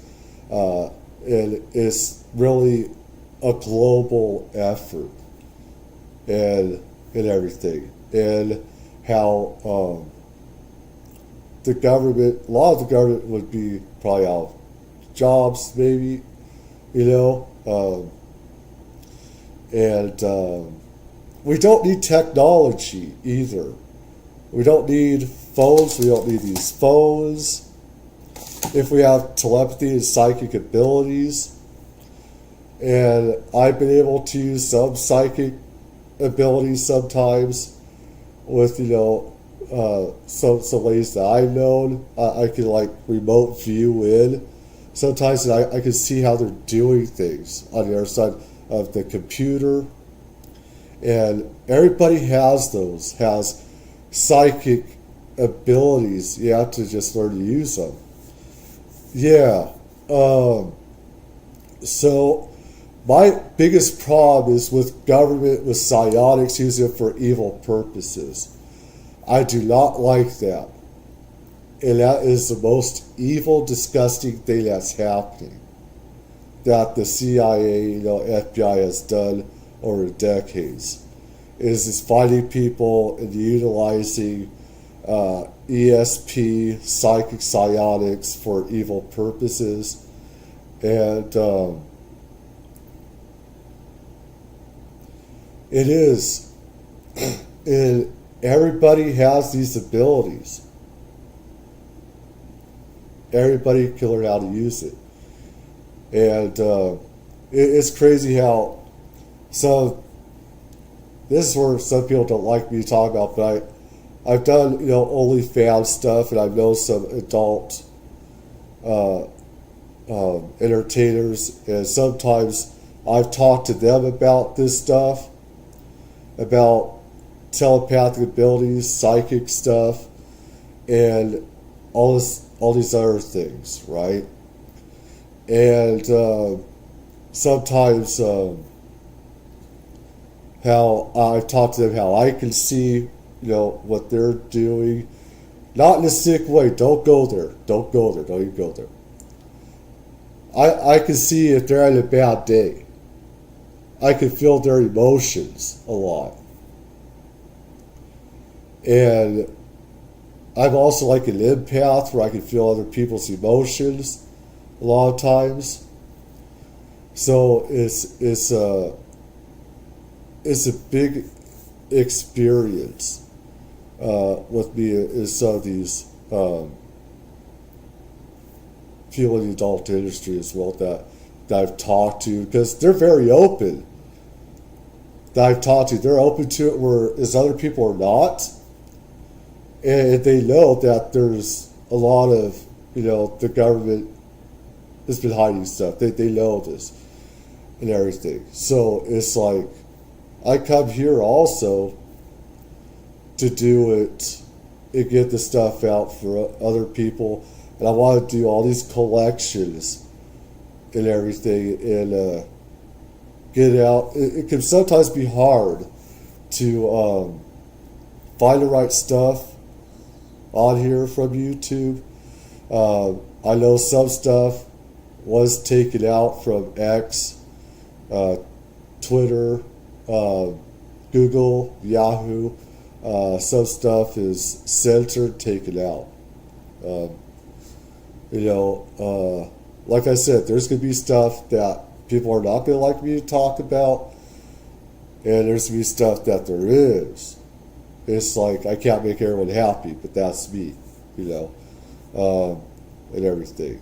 So for Marines to be in a mud pile. So our story, Harry and I, we're going to have to go like back and forth because we're still trying to get our stories out. And this story is science fiction. No, it's real. Well, it's real, but it sounds science fiction. It's real. Yeah. Our lieutenant at the time was Frank Blakemore, and I got up and I had a time off, and I was walking the perimeter at Con 10. And I'm coming around and I pull up on the tank and I pull up to talk and shoot the shit. So I jump up on the tank, and I haven't told this story since I've been back from Vietnam, and I didn't tell anybody. So you take care, Colin. I was going down. I jumped up on the tank and stuff. And we're talking to the two guys. It was a 3-man crew and stuff. And thank you for chatting. Come to find out, one of them is my friend Harry. And I didn't know because we looked different back then. So we had Harry and Don Sanders, the sergeant at the time. Yeah, we're not sure who that was. If it was Sergeant Perry or Sergeant Hogg was there, but I can't remember which one it was. So we're sitting around talking at night and having a good time at Con 10, and it just seemed like all three of us noticed these 3 lights up in the sky. So I was sitting there looking at them, and they had color on them. So Harry goes, man, they're kind of far away, and they're not up in the DMZ, they're off on Leatherneck Square. So the other friend, Don, says, yeah, I wonder what the heck. Well, the sergeant jumps up. He jumps in on the conversation. He goes, yeah, I wonder what they are. And he starts taking readings on about where they're at, how high they are. So he jumps down and he goes, man. And so he jumps down in the cupola, and we have to call firepower. We just can't let the guns go. Right. You have to get permission. Permission. So the sergeant calls in, just protocol like he's supposed to. This is sergeant, like we say, we don't sure. So he says, I'm sergeant, and I'm requesting permission to fire at these UFOs, the lights. But no, when I talked to Don last night, he said that from headquarters, they had called in and thought that the NVA were sending helicopters down. So that's why we were looking up there. So, and they didn't have, the term helicopter, that could be is a classified word for their own UFOs or even helicopters. They didn't have helicopters. They didn't get shot down. They didn't have many jets or fighters hardly because they got shot down over Vietnam. We had a huge kill-death ratio over their MiGs and everything. And there's something called MiG Alley with the North Vietnamese Army and stuff like that. That we'd, it'd be like a turkey shoot a lot of times with the NVA and stuff like that. So, but when you hear helicopters had to do with Vietnam, a lot of times that'd be a substitute for an identified flying object. we thought, well, maybe that's them, but they never moved much. They just hovered. So, like Harry's helicopters, well, the sergeant calls it in, they give him permission. Go down, throw around in that breach, man, he lets it go, and all of a sudden these objects just took off, straight up, stayed there, the round passed, and then came back and stayed there for, I don't know, but when they came back down, the three of us, man, just said that, and we went back and just shot the shit about going home, tripping, driving in our car, going down the road. The good, we just let it pass. And this happened. That before the drugs came in Vietnam, because of so much carnage that happened there. And to be honest, you can tell some of the commanders didn't care to get all that drugs away from them. I mean, they need to be able to shoot and kill the enemy. At the same time, there's also a negative of getting that drugs away from them, is that they need to empty their heads, get away tune out. You know, from Vietnam, they had the tune in, tune out type of thing in the 60s and everything. And it's what a, you see all the death and carnage. In Washington, I brought up the story. I go, guys, you know, I got this story, and I don't want to sound stupid. And I told the story like Harry and I just explained it. And Harry and Don goes, that was us. I'd forgotten who it was. I'd forgotten what they looked like or anything. And Harry goes, Blues, that was us. Yeah, we were there. And I'm going, no. And so all that reality, like I really did that, or I really contributed to that, just, wow, it happened. I mean, you know, in Vietnam, to fire on a UFO has got to be kind of weird. Vietnam was weird. Any idea what that might have been? No, but like Harry said, that report, you know, you brought it, you passed it down up to us, you're our XO, and so that's what we thought, the sergeant thought, so we didn't know because they were just hovering for the longest time. We just, like 15, 20 minutes before we fired, before he even called in. And of course we ranged in, and that takes time. And Don said that the armies with those 40 millimeters, they shot at it a couple times too, but it was too far for them to hit anything. But when we shot at it, it moved. It moved up and came back Straight down. Up and down. It was the funniest thing. I mean, you know, in Vietnam, you know, it was so weird, but just to see that happen, then we just said, we went back talking and just, forget about man, that. Yeah, forget it, man. And we just went back talking because, you know, we weren't doing, I mean, you couldn't drink or do anything except guard and fight. So, yeah, it was the oddest thing. So this story, just as the oddest thing in my whole life, tell you the truth, except for another one, but that's another story. Yeah. As far as what me and Harry did, that was the, I think, well, we might have operated together. We don't really know. The stories are still coming out, but this one here will always be remembered. Yeah, it's the weirdest thing in one of our lives. So I don't know if anybody else over there had ever seen anything like that or not. Yeah, you can never contact anybody except the stories here. but nobody knew. The sergeant called into battalion. He didn't even tell Blakemore, or he didn't even call into the company, you, Jim. He called down to battalion because it was like 10, 11. It was late at night. Yeah. You know, and we're doing guard duty, but, you know, you're wound up like I am now. But, yeah, it was just the oddest thing. Anyway, I'm glad it was a good story, and I'm glad it was a true story, because I'd be really confused now in my life. Well, I hope everybody takes it for what it was worth. I mean, the thing is, it's like, even if they weren't taking drugs, they still wonder if you were on drugs. And they're to say, were you taking drugs? It's like, I can see the XO commanding officer say, these guys are taking drugs. Worth it. Tell them to stop taking that shit. That's what they would say. You need to stop. This is why we're getting rid of the drugs. LSD and all that stuff. Yeah, and if we would have shot it down, it would have been better yet. Yeah. A UFO in Vietnam would have been... You might just be getting out of prison.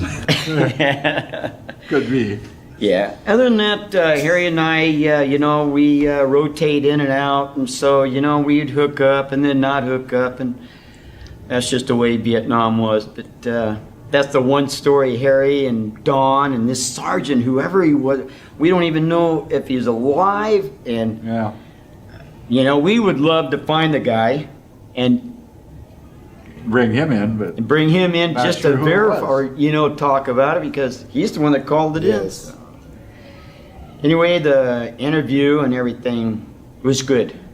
I'm glad we got this on film finally, because Harry and I talk about it. We go, yeah, nobody's going to believe us. Nobody else in the outfit, nobody, you know, no other Marine. But when he called into battalion, you know, we were trying to get something done. Yeah, we're trying to cooperate. So, I mean, you weren't even worried about the 3,000 NBA outside the wire, man. You know, you were worried about the U. Yeah, when I was doing stuff, you know, on drones, some of us, you know, done stuff on these drones, and some of us that know of what's going on with the government, what they're doing. They do PSYOP stuff, and they do psychological testing. They've done also dirty bomb type stuff on the people. Radiation, see how radiation affects us on different states. As I did also the videos on what happened with vets working at Area 51. They didn't even know that they're working in radioactive areas and everything. And they got, you know, different types of sicknesses and cancers. But anyways, with these drones and everything, is that the governments, world governments, we have technology that could have UFOs that can make themselves look like drones and then change back. And all that we see is like an illusion. And we have cloaking technology. I remember my father and other guys saying, we have cloaking technology. We have stuff you cannot see. You know, if you can see it, what use is it? If you can see it. And this just goes back to history of warfare. You know, we've been trying to do this for thousands of years, and how to smoke and mirrors and everything, and make things invisible, because what the enemy can't see, you know, is how you win. And so when some other people on these other channels, you know, have said, you know, hey, you know, we got some stuff, you know, that can, you know, change back and forth between the drone and UFO. It's like, yeah, we do have that. I know we got that stuff, and, you know, so do non-human intelligence as well, because they don't always want to be known. They don't always want to be seen, and they don't always want to have attention always on them. So they're going to disguise themselves as well sometimes. Other times, they don't care. They don't. They'll be here, just do whatever they want. Same with our government. So I saw this as a huge psyop. And it is in a lot of ways, because this hurts the common man and woman more than it does the government. And surveillance, new surveillance type of laws, and how they can track us and what we're seeing, what we're using drones for. They're going after civilians. We're not the problem. There have been a few bad apples that have used drones wrongly. Those are just a few, like 3, or a few, whatever, right? This is a huge psyop. And you're talking about Patriot Act and all this other stuff. And they're using this as an excuse for more surveillance, more tracking. And they can see what we're seeing on these cameras on drones. I don't know if that law passed. I got a feeling it probably did, or they're still trying to. And they're saying this is about, our safety, this is about national security.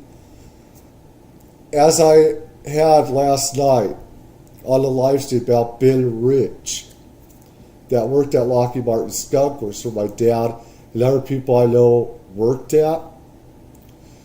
It's all bullshit. It's not about national security. They want this is about the military-industrial complex. And keeping things a secret and keeping it out of the hands of civilians, and free energy, and keeping us from going to the stars, and communicating with non-human intelligence and stuff. So, I mean, there's that, I should say, psychopaths, sociopaths in government. There's a huge psyop going on. And what was it doing? Spying. And who in the hell was he spying on, man? It's like all these questions, and that's what we were talking about. And after, it's just nothing. Nothing for 55 until we hooked up again. Nothing was ever said. I don't think. Right. I never told anybody. I never told my XO or anything. And I never told my friends. I haven't told anybody except for last time at the Washington there. Yeah, and when it came to be a realization, that's. So do you guys have any other? That's crazy. My dad, he got cancer working at different installations. I wouldn't think it would be UFO craft. He knew a lot of stuff. But my father, he got it from chemicals. In the government, I know stuff about the government. I know a lot of dirty shit about the government. And that's why I hate so much about it. Because I know a lot of stuff about their dirty underwear. Science fiction tales that you want to share? No. Well, man, I got a million stories, but nothing like quite. You'd like have this. to come over here and sit, sir. Yeah, the interviewer here is Jim Cohen. He used to be my CO when I first got there, and hey, he's pretty nice. He taught me some stuff, and he was a pretty good officer. But I loved him at this one opportunity, this little operation we were on, and I got to really see him as being a human being. So it's good. I'm glad to see everybody here. It's just a loving thing, and I can carry these things for the longest time in my heart, and it helps me to live. Right. Especially now. I mean, every time I come, it's special, but this time, the special is with my CO. I'm going to carry this one. This is going to be as good as the UFO. Good. Is that okay? Every time we come to these reunions, when we meet everybody again, and it's a real good feeling. And the stories, and what we're trying to do in the VTA is we're trying to get the stories out, not only to pass on to the younger people to let them know what we did, but for ourselves so we can heal. And the stories just, you forget them because it's, a bad place. So you come back home, the stories are very helpful. Right. I don't know, as long as I talk to Harry, the stories come out. It's just, what can I say, healthy. Helps you heal. There you go. Right on, Harry. Right on. That's good saying. Yeah, we're trying to heal, and the stories are marvelous. They just, no, I didn't do that. Is there another particular story that really sticks out in your mind? Not for the two of us. No. This is the one. This is the one time that really, it was like being in a firefight with Harry this night. It's that, on your mind. So yeah, it's like being in a firefight and firing on that UFO. Did you care to share the one about the dice? I think that. But you don't remember. Well, I had this CEO, Jim Cohen, and I asked him, and we were on this op. Before he gets to that, how many other hundreds of Vietnam vets, because there's a lot that have had paranormal experiences in the Vietnam War, whether it's furry type creatures, Sasquatch small type creatures over there in Vietnam, in Southeast Asia. The creatures are smaller. You go to China, and you go, east, and you go west. These, Yeti, Sasquatch, they're a lot bigger. And I see that and everything. With all of the stories that I've seen and heard and everything. So that's I want to hear.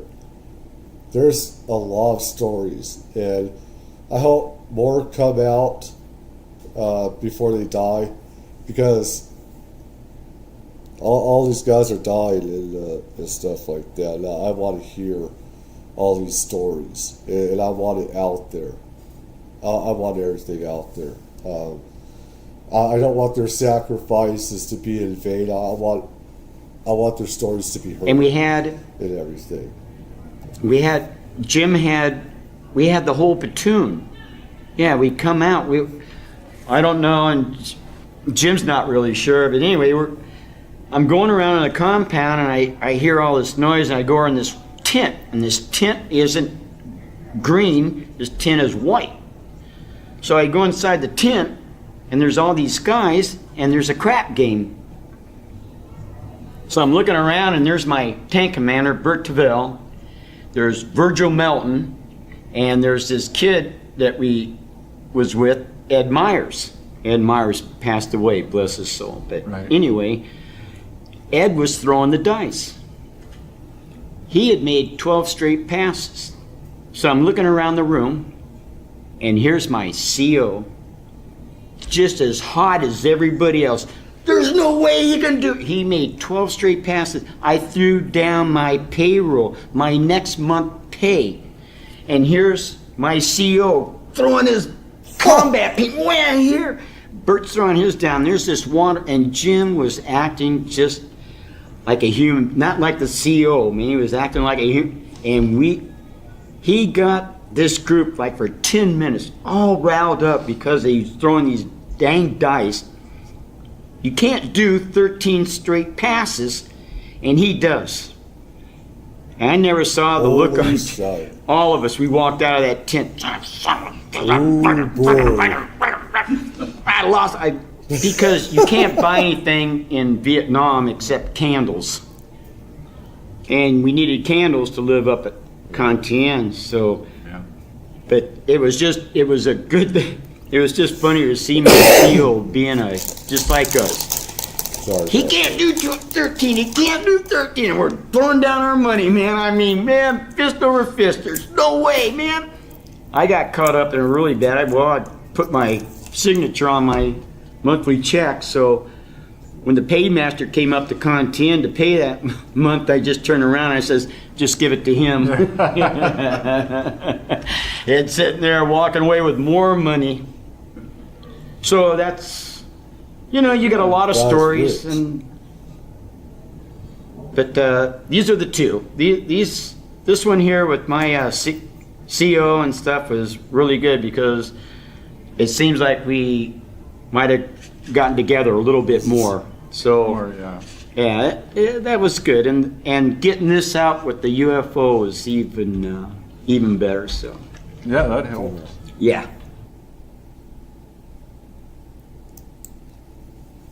It's a lot.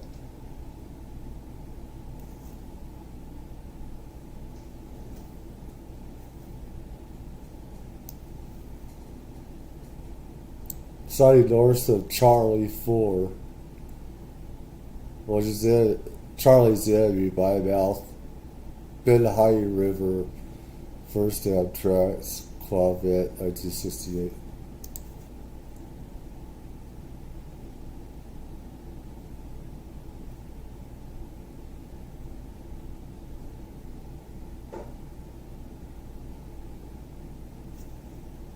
Let's see here.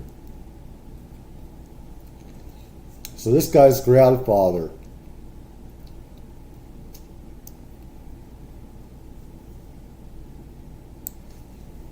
my grandpa also told me this. I believe it all. They were told not to shoot at it after return the same fire. This is what I've been talking about. This is why you don't fire at these things so much, because whatever we have, we're just like monkeys to them. And we have shot missiles at these aircraft and they shot right back at us.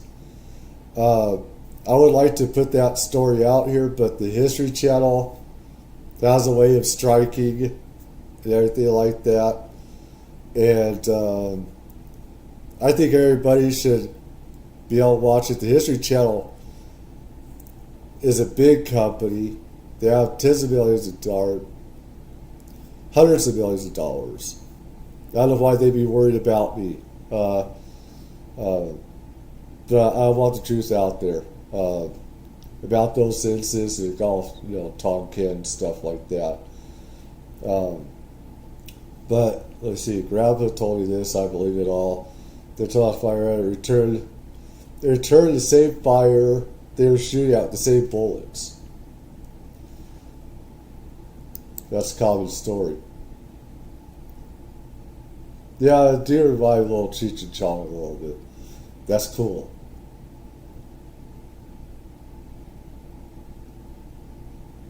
Shooting at the UFO makes them happy. Why? Who could say that they've shot at a UFO and not get killed? They could have been on drugs too, for all we know. Let me see, these two guys don't sound like the most credible people on the planet. But what makes them credible? What makes them non-credible? I mean, the thing is, why would they say it if it wasn't true? They have more to lose by saying it. They have a lot more to lose by lying about it. It'd be attacked. That doesn't make a whole lot of sense because they have a lot more to lose. But anyways, let me see here. Yeah. Oh wait, they'll put me another. Okay, let's see. Hold on. Can I copy paste? I can't. Well, I'll just come back here another time. I want this out there because I don't want to hear stories. I mean, I can hear stories, but I want people. I want credible people more. With their tail. Let me see here. with their tails. Yeah, I don't want.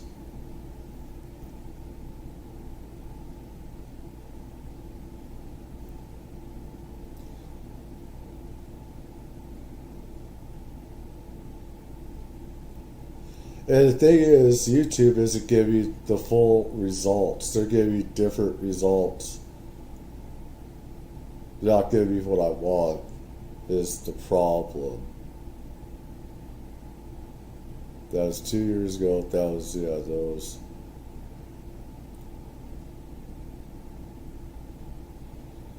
There's only so much I could do with this without getting copyrighted, but let's see.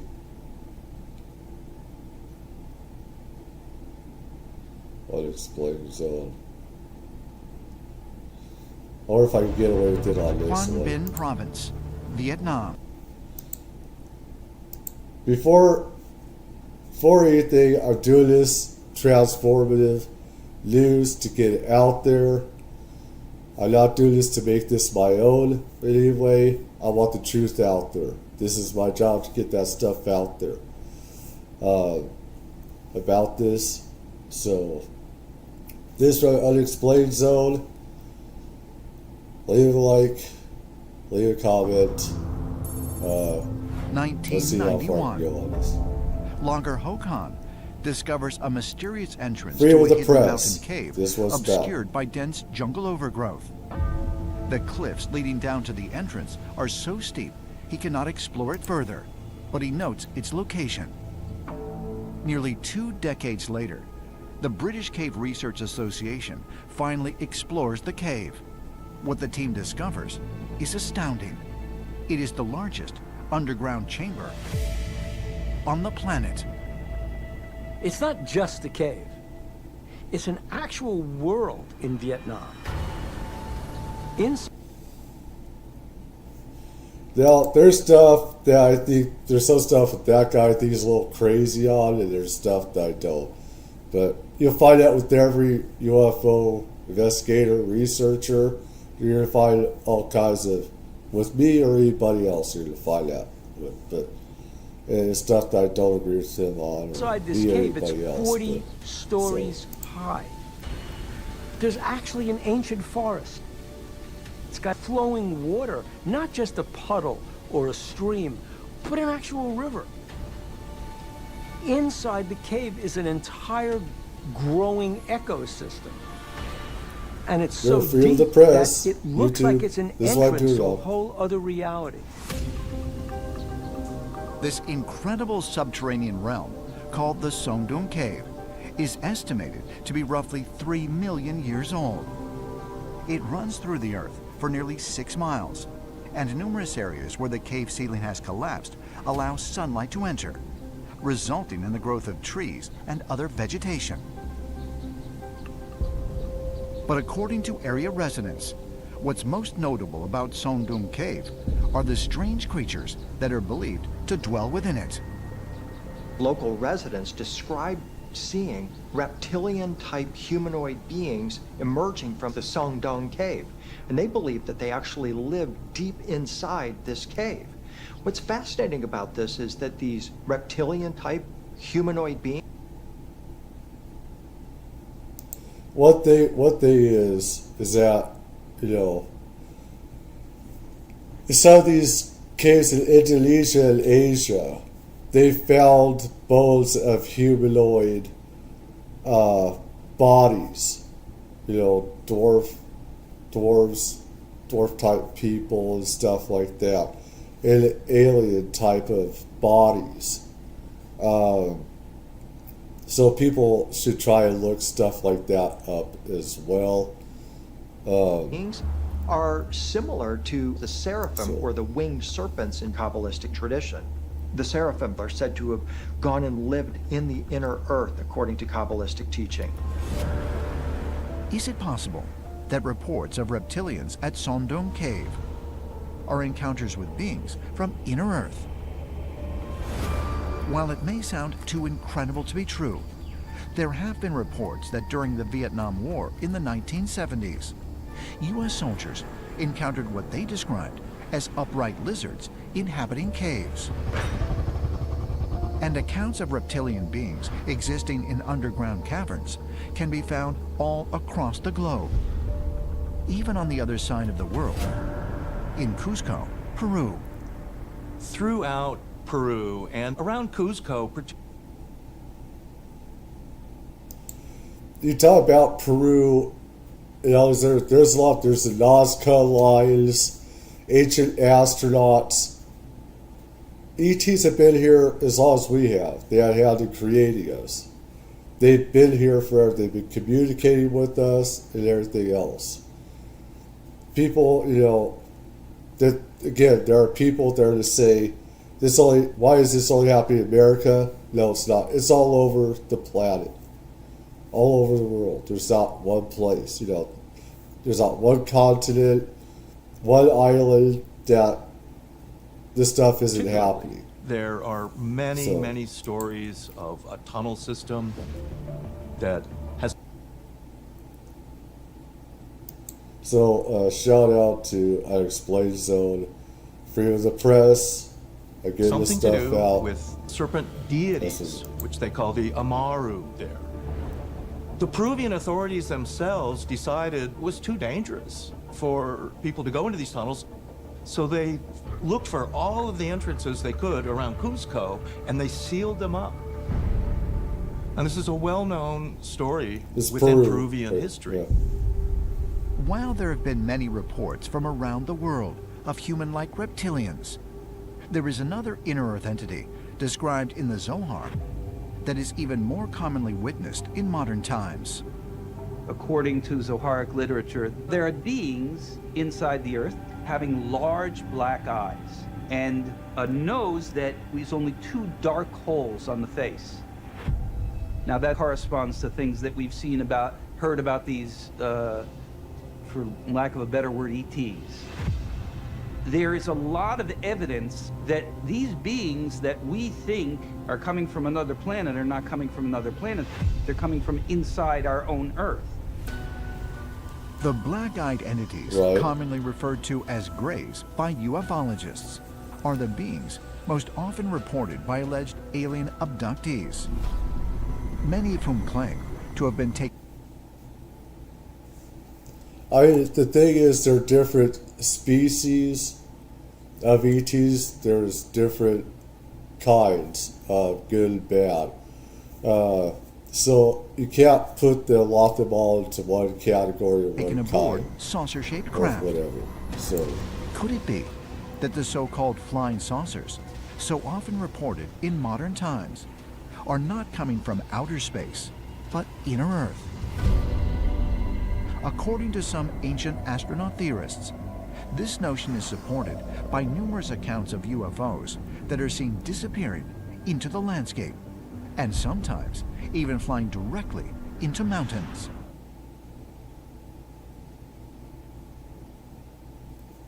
cool. Okay, let me see here. I think I might just take a leap, get out. How long have I? How long am I? 2 hours, 16 minutes? Let me see here. The following interview is part of the USMC Vietnam. Yeah. All right.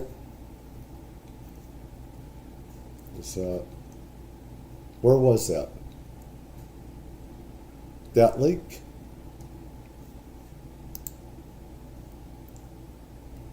I don't need the transcript.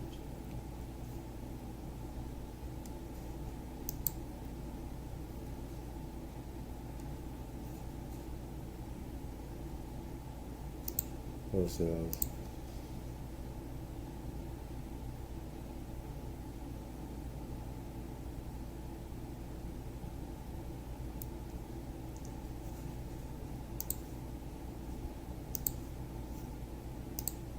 Let's see what's going on.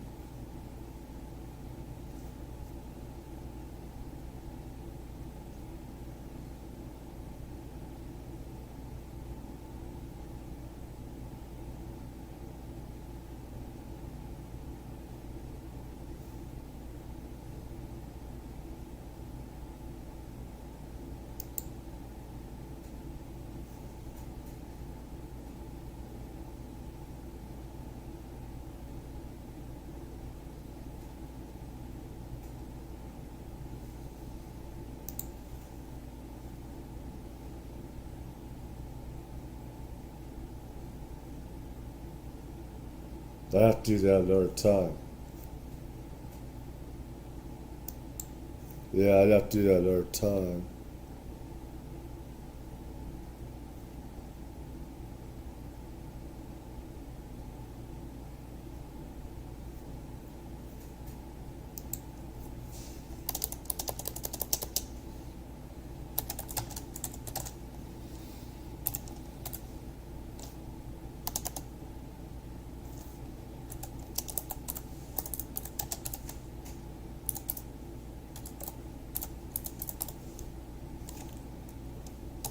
Yeah, we actually just put.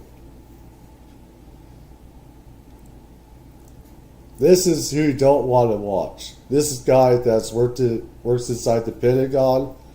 He is disinformation. This guy is a sociopathic liar. This is who you do not trust.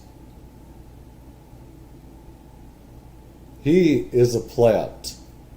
Neil deGrasse Tyson is a plant. That is a plant. Not so much Lou Elizondo.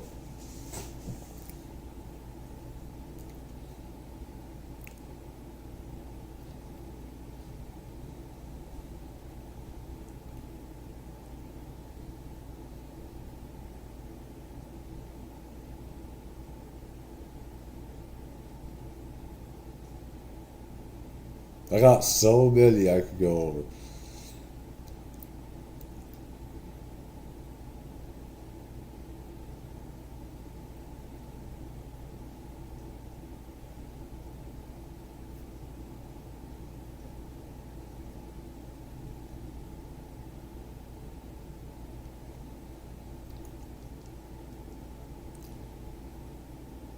That is something that happened in Hawaii.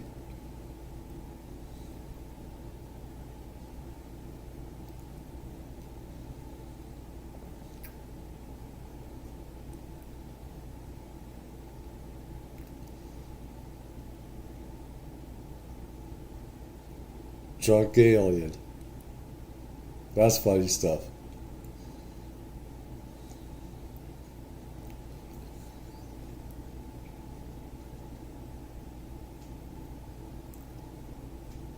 I don't see all I want, but maybe this is it for right now.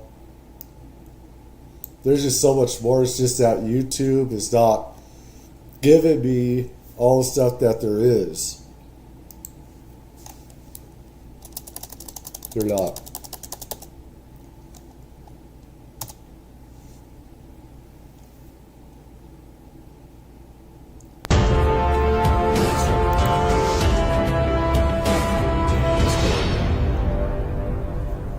Two black triangular shaped UFOs are seen in Vietnam. Okay guys, we've got a very short clip to take a look at of these two black triangular shaped UFOs. So guys, let's take a look at the footage and then we'll have a real quick chat afterwards. Yes. Vật thể của ai không xác định.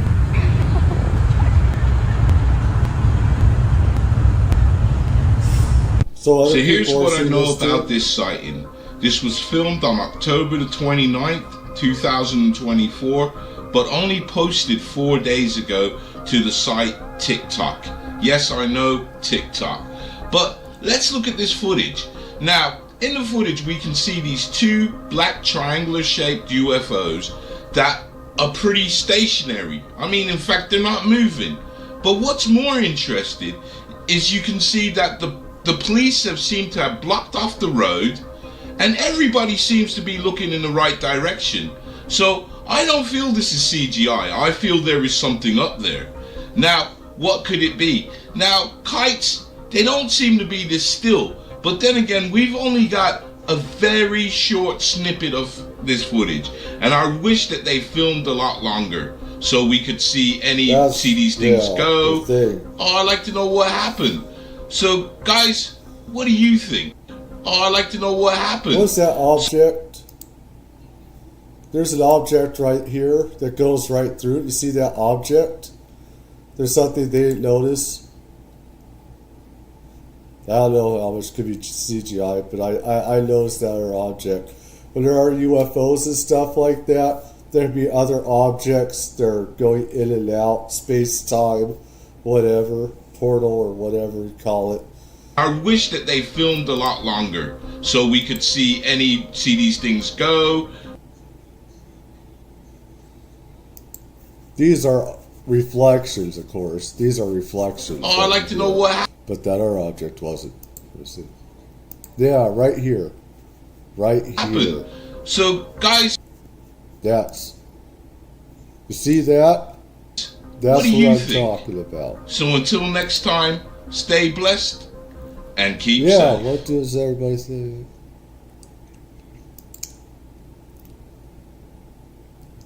Leave a like. That's from Hidden Underbelly 2.0.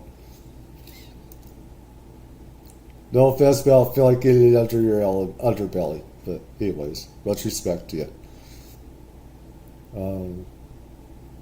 A pair of shoes. God, that's stupid. I hate when people get stupid like that. Let's see.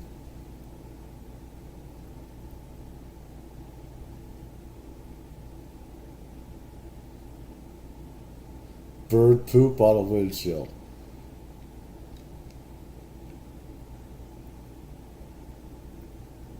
No, it doesn't make it ridiculous. It's just these are stupid idiots that have come in this chat. Whether it's real or not, I mean, that's something, but there wasn't our object. It's just he's got these idiots in his chat.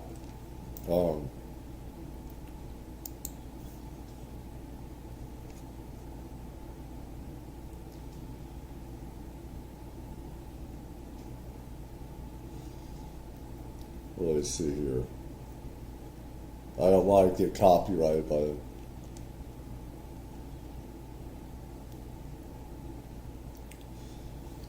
Looking into.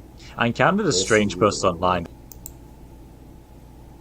a few days ago while looking into an entirely different case I'm looking into. I encountered a strange post online that went completely unnoticed, and shortly after it appeared online, it was lost and buried. It was a post from 8 months ago, where they supplied images of a UFO, provided an interesting story, and then right after their account was suspended, and the post was then archived. Looking into this further, I decided I want to investigate and noticed a lot of peculiarities within the image itself and as well as the story, enough that I believe it's worth sharing since no one else has covered it. As I dived further into this, I noticed possible things such as symmetrical design when remodeling the craft, specified camera lenses and measurements. But why was the count suspended? That's what you'd make it believe it more. Even if it was fake. Even if it was fake. It leads you more to believe that maybe it could be true if it was suspended. The story. Weird facts like it wasn't posted anywhere else, as well as speculative aspects that could apply to the UFO's design as well as the surrounding environment. Before we begin to look into that though, I think it would be best to start with the story associated with the case itself to provide more context, since this is from Cargo Cultish. Give him a like, give him a shout out. Get this for news purposes. Gotta put out disclaimer with everything I do here. Pretty much an undiscovered story that no one has discussed before. Let's move on. Today, I was given the word that I have a terminal illness. I no longer have any fucks to give. So I took some ring knocker fresh out of school. Didn't have any issues sending a couple of us in the queue to get eyes on whatever the structure they could have been talking about. There wasn't any structure on any of the land survey images we had of the area. He must have been thinking Russia, and so was I. So I volunteered, having enough of enemy cons the last day. He also said that none of you are going to believe me, I thought he was talking about that's okay. He does, which is all that matters. And I like the thought of getting this down somewhere before I go. In 1968, I was part of the 509th Radio Research Group.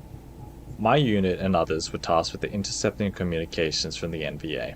About 6 days before, we got the word that the enemy planned to attack the two hills and the base at the same time to kick off the Kazan. We got some radio chatter about a recon detachment that failed to respond after reporting a strange structure in the jungle. The structure was reported to be in an area about 25 clicks or so north of Lang Bay in the DMZ, very close to the border with Laos. Since it was in the DMZ and we were the only ones up in the air, my commanding officer, some ring knocker fresh out of school, didn't have any issues sending a couple of us in a Hewitt to get eyes on whatever the structure they could have been talking about. There wasn't any structure on any of the land survey images we had of the area. He must have been thinking Russia, and so was I. So I volunteered, having enough of enemy cons to last a fucking lifetime. Very close to the border with Laos. Since it was in the DMZ, others were tasked with the intercepting communications from the NVA. About 6 days before we got the LVA. The LVA, not LBA, not the National Basketball Association, the LVA, North Vietnamese Army. There's a huge difference, YouTube. Yes, basketball players were involved in the Vietnam War. They're shooting hoops, they're dribbling, lots of fouls were made. We got some radio chatter about a recon detachment that failed to respond after reporting a strange structure in the jungle. The structure was reported to be in an area about 25 clicks or so north of Lang Bay in the DMZ, very close to the border with Laos. Since it was in the DMZ and we were the only ones up in the air, my commanding officer, some ring knocker fresh out of school, didn't have any issues sending a couple of us in a Hewitt to get eyes on whatever the structure they could have been talking about. There wasn't any structure on any of the land survey images we had of the area. He must have been thinking Russia, and so was I. So I volunteered, having enough of enemy cons to last a fucking lifetime. Armed with a Nikon F with a 105mm lens and my charisma, I went with orders to report from the site to get any pictures of whatever this structure was.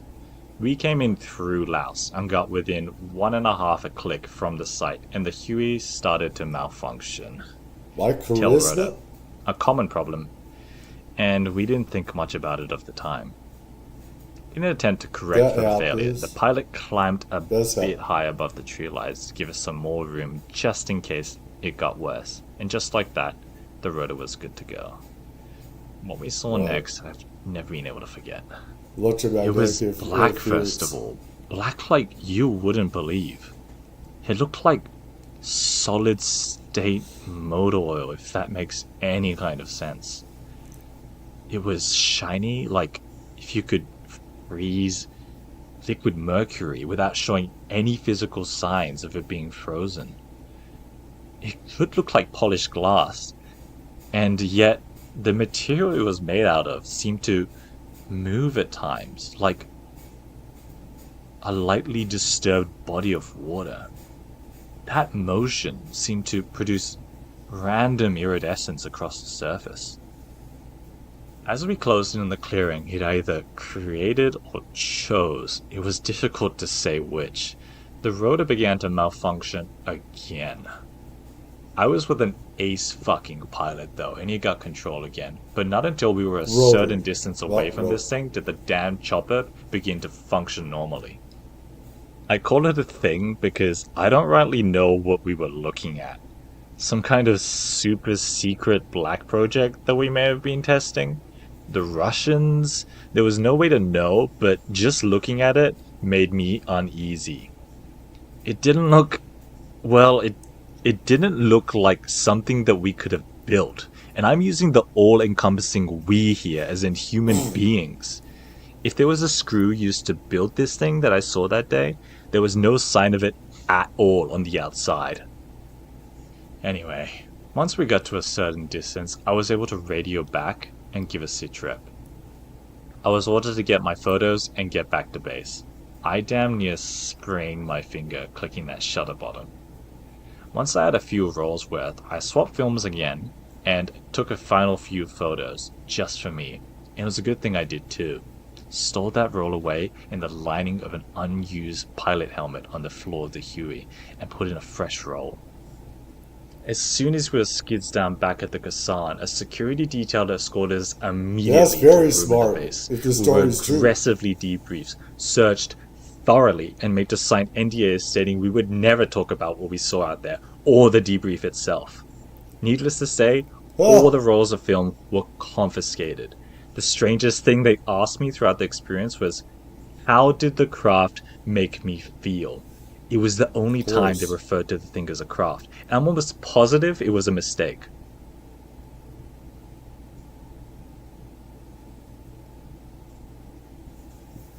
No, it wasn't a mistake. They want to see if you have any psychic, telepathic, or a spirit connection with the craft, and whether maybe you could be used to communicate with these craft if this story is real. If this is real. They want, because with some of us that sees these craft, there's a psychic thing. It's like, we know they're watching us. Okay, they know we're watching them. We know they're watching us. Type of thing. There's some type of psychic type of thing going on sometimes. Sometimes there is nothing like that. How did it make me feel? What the fuck kind of question is that? I don't even remember how I answered. I think I said sick or something to that effect. Yes. But my response to that question was the only thing I remember them both writing down. I just mentioned that they weren't normal officers either. Black fatigues, no badge or rank, no intros. It was the only time I've experienced anything like that in all my years of service. The next morning, I went to recover the roll of film from the Huey, and it was gone. Not the helmet and the roll of film. Black berets or whatever it's called. The fucking helicopter. The entire helicopter had been decomped and put in a C-130. Somebody said that they heard the spooks in the black had come from this FOB-4. What the hell were they already doing in Vietnam? I know what you're thinking. How the hell are we supposed to believe all this if you don't have the photo? But I didn't say I didn't have the photo. I said the helicopter was gone. The pilot helmets were sitting on a pile of rocks, and I didn't notice until I was done throwing a fit about the chopper being gone. The rolls of film were just as I left it. You did. I spent another 9 months in the theater before I returned stateside and had the opportunity to develop the photos. Or at least try to. All of the photos I took came back with the most bizarre anomaly I'd ever seen. In every photo but one, the clearing where the thing was sitting was centered perfectly, but the entire area was nothing but a big green blur. Makes me wonder what the confiscated rolls look like. I think this was the only one that came out because it was the last. We were on our way out, and I was just getting what I could before I lost the angle. I was able to scan the photo to get it on my computer, and my grandson showed me how to crop out some of the useless jungle and use an image hosting website to share with you. In the end, I don't care if you believe me or not. This is what I saw. And if I'm honest with you, I'm glad I never saw anything like that again. Someone noticed I've been vague or misleading about some of the details that could be used to figure out who I am and open up the door for abuse of my family members. And I understand if this contributes to your disbelief. I'm not interested in being famous for this, and I'm really not sure if someone might not hurt my family anyway. But my grandson thought I should share it, so I hope you get something from it. I'm off to bed. This took much longer than I thought it would. Tell your grandpa you love him if he's earned it. 509. Alright, so this is the photograph that was provided alongside the story. I'll break down that story in a bit more detail later on, but first I just want to discuss the photograph itself. At first glance, it's kind of confusing what we're even seeing here. It almost looked like a paraglider of some sort, or a triangular-shaped UAP that we've seen before. There's also a white surface on this thing that also threw me off quite a bit. There's things in the background that I'd like to discuss too, but first to just talk about the UAP itself. Alright, so this is a couple days worth of work as an attempt to recreate the scene that is being depicted within the photograph, and I tried to the best of my ability to match up everything. And I just want to talk about the UAP itself first. Now, if I isolate that and then only look at this UAP, you notice that there seems to be some sort of tapering at the back here, but otherwise everything seems to be quite flush. And this object here that I've used to recreate the model, it's just an equilateral triangle with a tapering at the back. Taking that model and rotating it now, just so we can see it down from perfect top down. Yep, it's just a triangle and another triangle, and it tapers at the back. You also notice that jumping out of X-ray mode, this thing seems like almost a simplified version of like a paper airplane or a jet in terms of shape, or just like a simplified plane. That's the best way that I can explain it in, I guess, whatever human terms are. Yeah, so now if we go and analyze some other things in this thing, directly in the center, to this center point as well, in camera mode, this thing's actually foreshortening correctly in perspective. And all of these points are also correctly, seemingly quite accurately foreshortening perspective as well. And I thought that was quite interesting. So now that this thing is being able to recreate, and just to quickly show off the graveyard of attempts of many different tries and rotations, and there's a lot of failures in trying to get this thing as perfectly as possible. But yeah, that's the result over here that I managed to do in terms of recreating this shape. But through this, I was actually able to learn some things about the background. And first off, I want to jump into is that if it is this shape here, it's actually lying down on a resting point. So what I mean by that is if I select this ground plane and this image here, sorry, this model here, part of the other side of this thing seems to be almost resting in a way that seems feasibly possible. In terms of a object at this size, that it would sort of teeter onto one side of the wing and then sort of point upwards in the way that it's pointing upwards. So that was quite cool. There's also dimensions given within the camera. So that was a Nikon 7 with a 105mm camera for the lens, the focal length, sorry.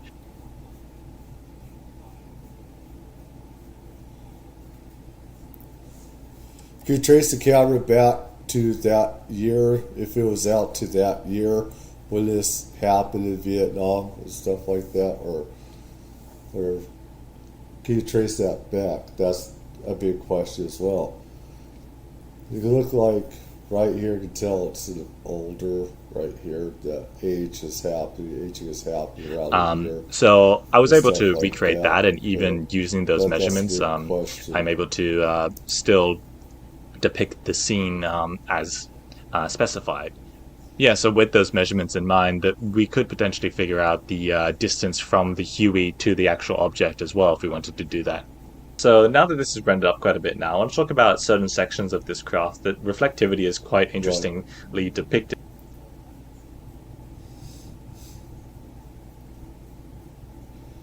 What people debunkers could say is how this stands out. This looks like it could be from the 60s or whatever. But this craft does not look like it's from the 1960s. This looks like it's from the 2000s. It doesn't look like it fits in.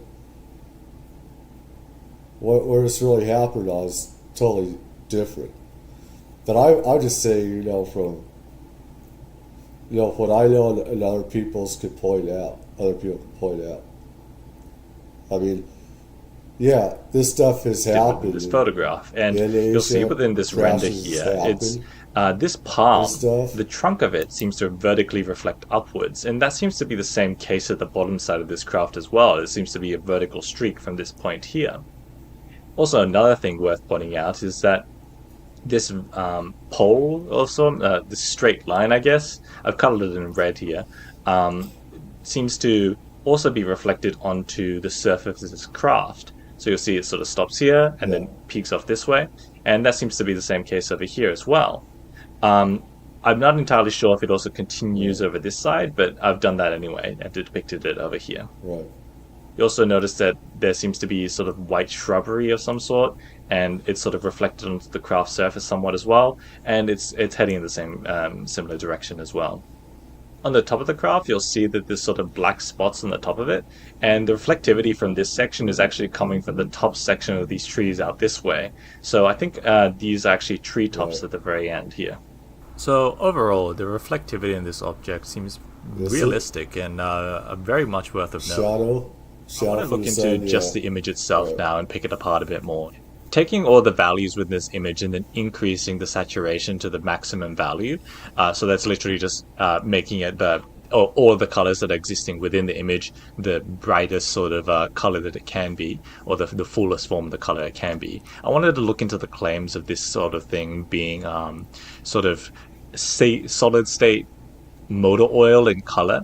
And if you think about oil, you notice that with oil there's a sort of rainbow effects that go on in it, and I'll put an image on screen of what I mean by that. But so looking at the dark values of this thing, you'll notice that it sort of jumps around in terms of just different sort of colors that go within this image, and that could be due to the fact that it's reflecting the floor, but I thought it was quite interesting, because if I jump around different sections of this image here, you'll notice that all these are sort of like within the blue range here. And then looking at these sort of dark sections, it's doing the exact same thing again. And zooming into it, you can also notice that it's doing the same thing here. Like, you can also just visually see this sort of like rainbowy sort of pattern going on here. And looking at the rest of the scene, you notice that it's just kind of just green, really, with like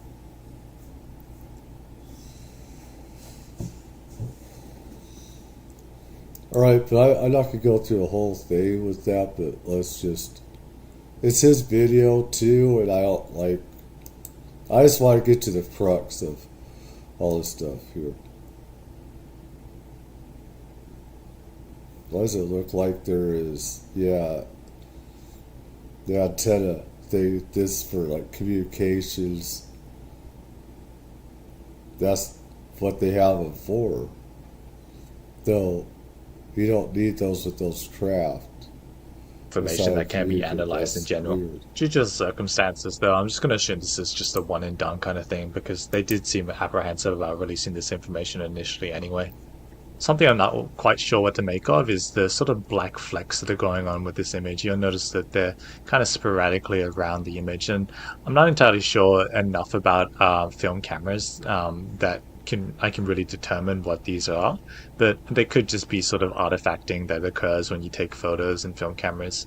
I don't know enough about this section, but it also could be radiation related, or just sort of like dust specks or something of sort of the time that potentially damaged about it. 50 years ago, since this is almost close to 50 years old now, it just scans, so anything could have really messed with it in that sort of way. It's not quite noticeable until you actually zoom in, but thought I'd point that out.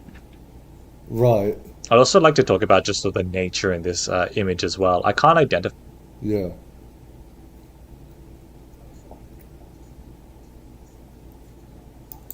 Alright.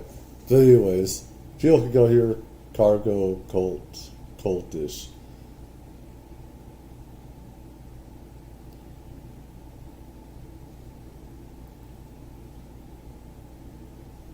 So the United States military does.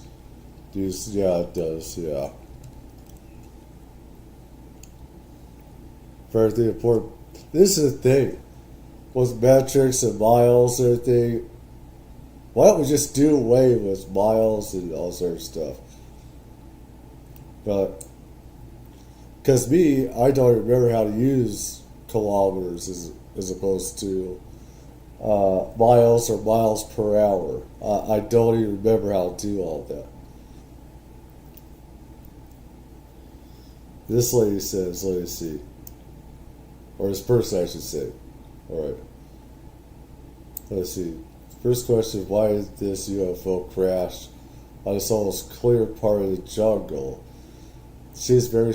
Well, what difference does it make? Why? I mean, should it happen in a forested area where there's a lot of trees? Would you like it to be that way instead? What makes it so sus about that? With palm trees instead as you suited.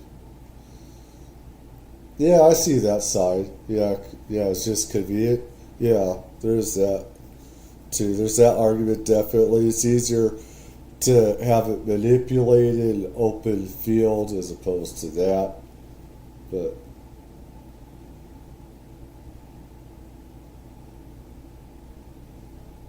I want to get to those.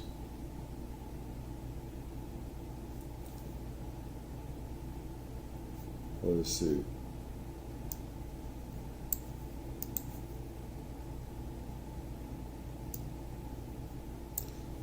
The analysis Dr. Jonathan Reed's video, the hovering craft appeared to absorb the light reflections, reflecting nothing, likely due to space-time distortion caused by its anti-gravity propulsion. It's possible that while hovering, the craft maintained its property, but upon crashing under unknown circumstances, its surface became reflective.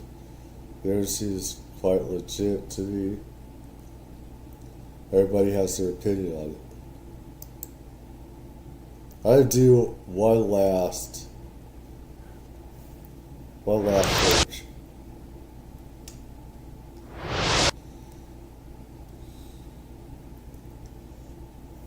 I need to get this audio off.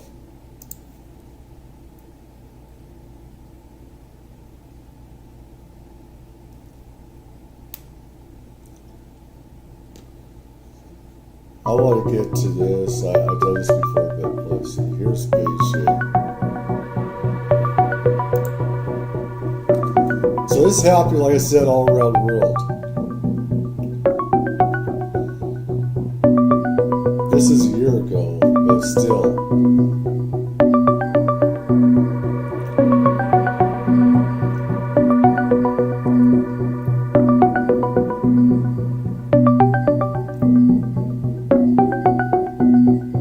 South China Morning Post.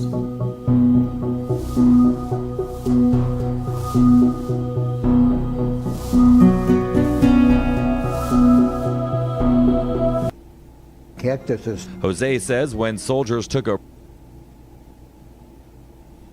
And this craft, even from when it wasn't a year ago, even when it wasn't a year ago,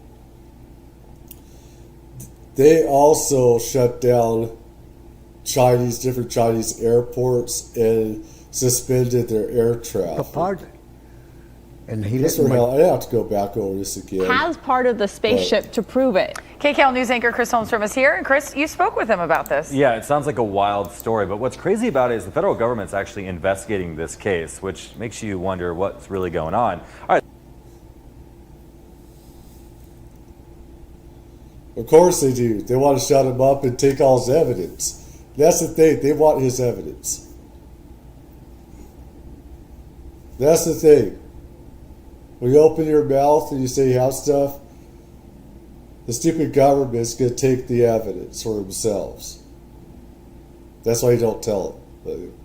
You get the evidence out, get it out first, then you let everybody, get out different independent press people you can trust that. All right, so this man, Jose Padilla, he was 9 years old back in 1945. When he says he and his friend witnessed something, they never forgets.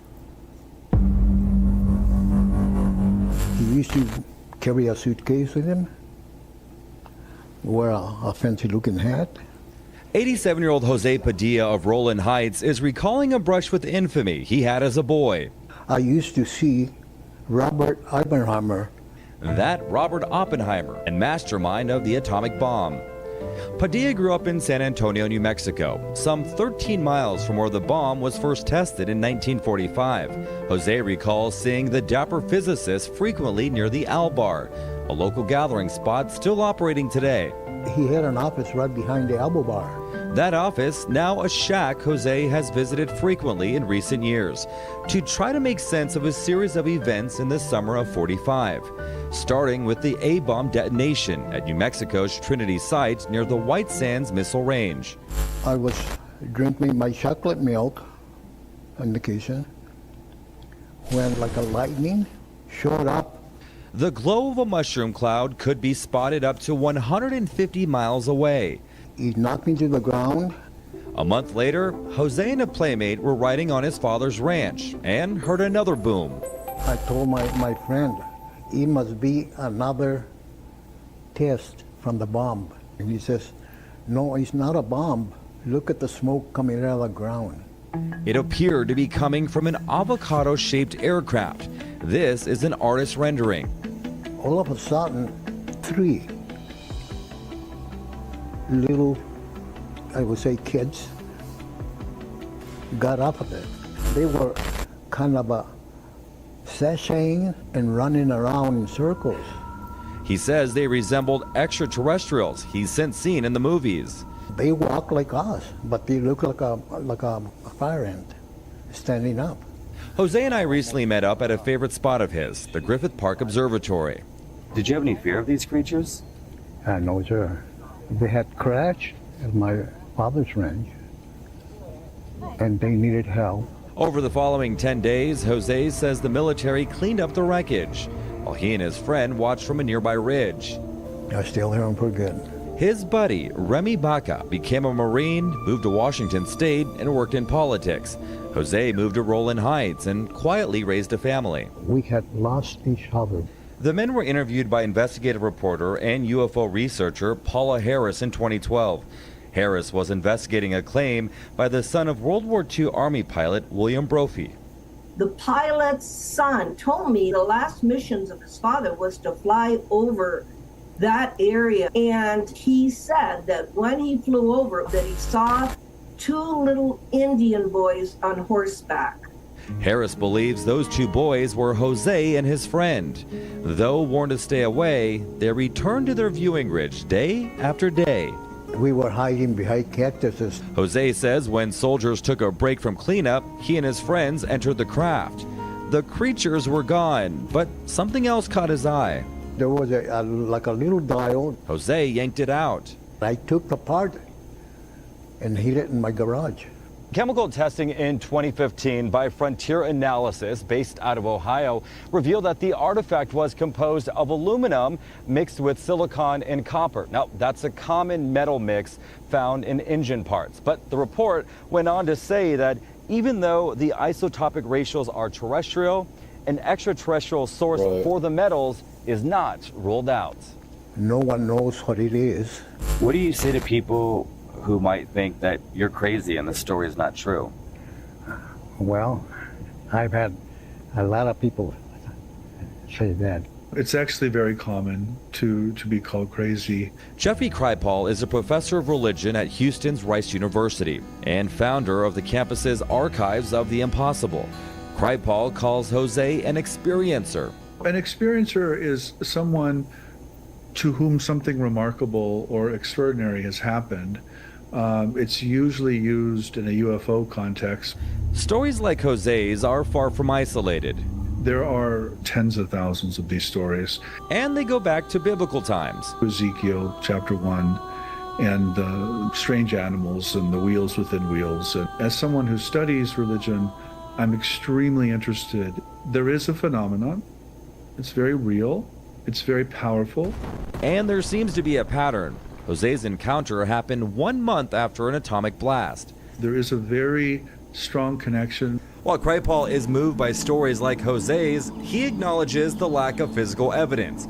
Not only was testing on Jose's artifact inconclusive, there are no photos of actual encounters. That doesn't mean they didn't happen. Parts. It just means they're not a proper object of scientific inquiry.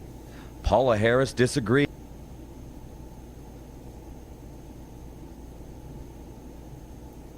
Yeah, I wouldn't say that didn't happen either. It probably, I could believe that did actually. It's just that those do not look like UFO parts. They look like automobile parts. But her book, Trinity. That's just me. I mean, the thing is, he doesn't have a reason to lie. Details what she calls compelling evidence, including the exact location. It was a circular spot where nothing would grow. Her co-investigator on the book is Dr. Jacques Vallée. He's a French astronomer who became famous after Steven Spielberg based a character on him in Close Encounters of the Third Kind. In the movies and in the stories of experiences, Professor Kripal says there's often a connection to nuclear weapons or environmental collapse. His theory about these encounters: I think we are the aliens. I think we're warning ourselves about these issues through this phenomenon. The most significant impact of Jose's story, a new start date for the federally funded UFO research. Under the 2023 National Defense Authorization Act, Congress pushed back the date on investigating UFO sightings from 1947 to 1945. That's all Jose has ever wanted. Since I was a young kid, I wanted to learn and know what had happened. As he reflects on his childhood memory, Jose remains steadfast on this. The creatures, he says, were real to him, and the craft they rode in on, that object, it is not from this world. Juan.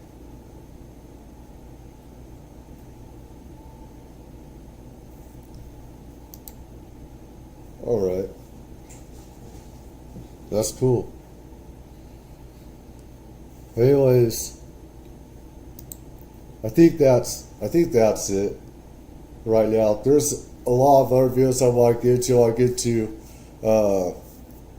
Luis Elizondo's quantum mechanics, everything else, quantum theories and everything else I want to dive into. There's just so many things. Hope everyone has a good morning, night, wherever you are. And that's to be it for right now. There's a lot more to these stories. It's like I said, History Channel, there is some stuff that happened along the Mekong River in Vietnam, how those patrol boats were attacked there in Vietnam. And destroyers, the Australian Navy, the U.S. Navy was attacked off the coast of Vietnam. We fired missiles at them. The next night, they throw it back at us. So the thing is, I'd get a copyright strike probably for doing that. I had to take down, though. It's freedom of the press. And everything else, the right to know for everybody to know. I invite people to do research and look that up from History Channel, Discovery, on that. Sometime I'll probably just do it anyway. If you can say I can do it on their platform, so I don't know. But it's important for people to know the history of UFOs, ETs, and stuff like that through the ages, because they've been here forever, and I want to get that information out, and everything. So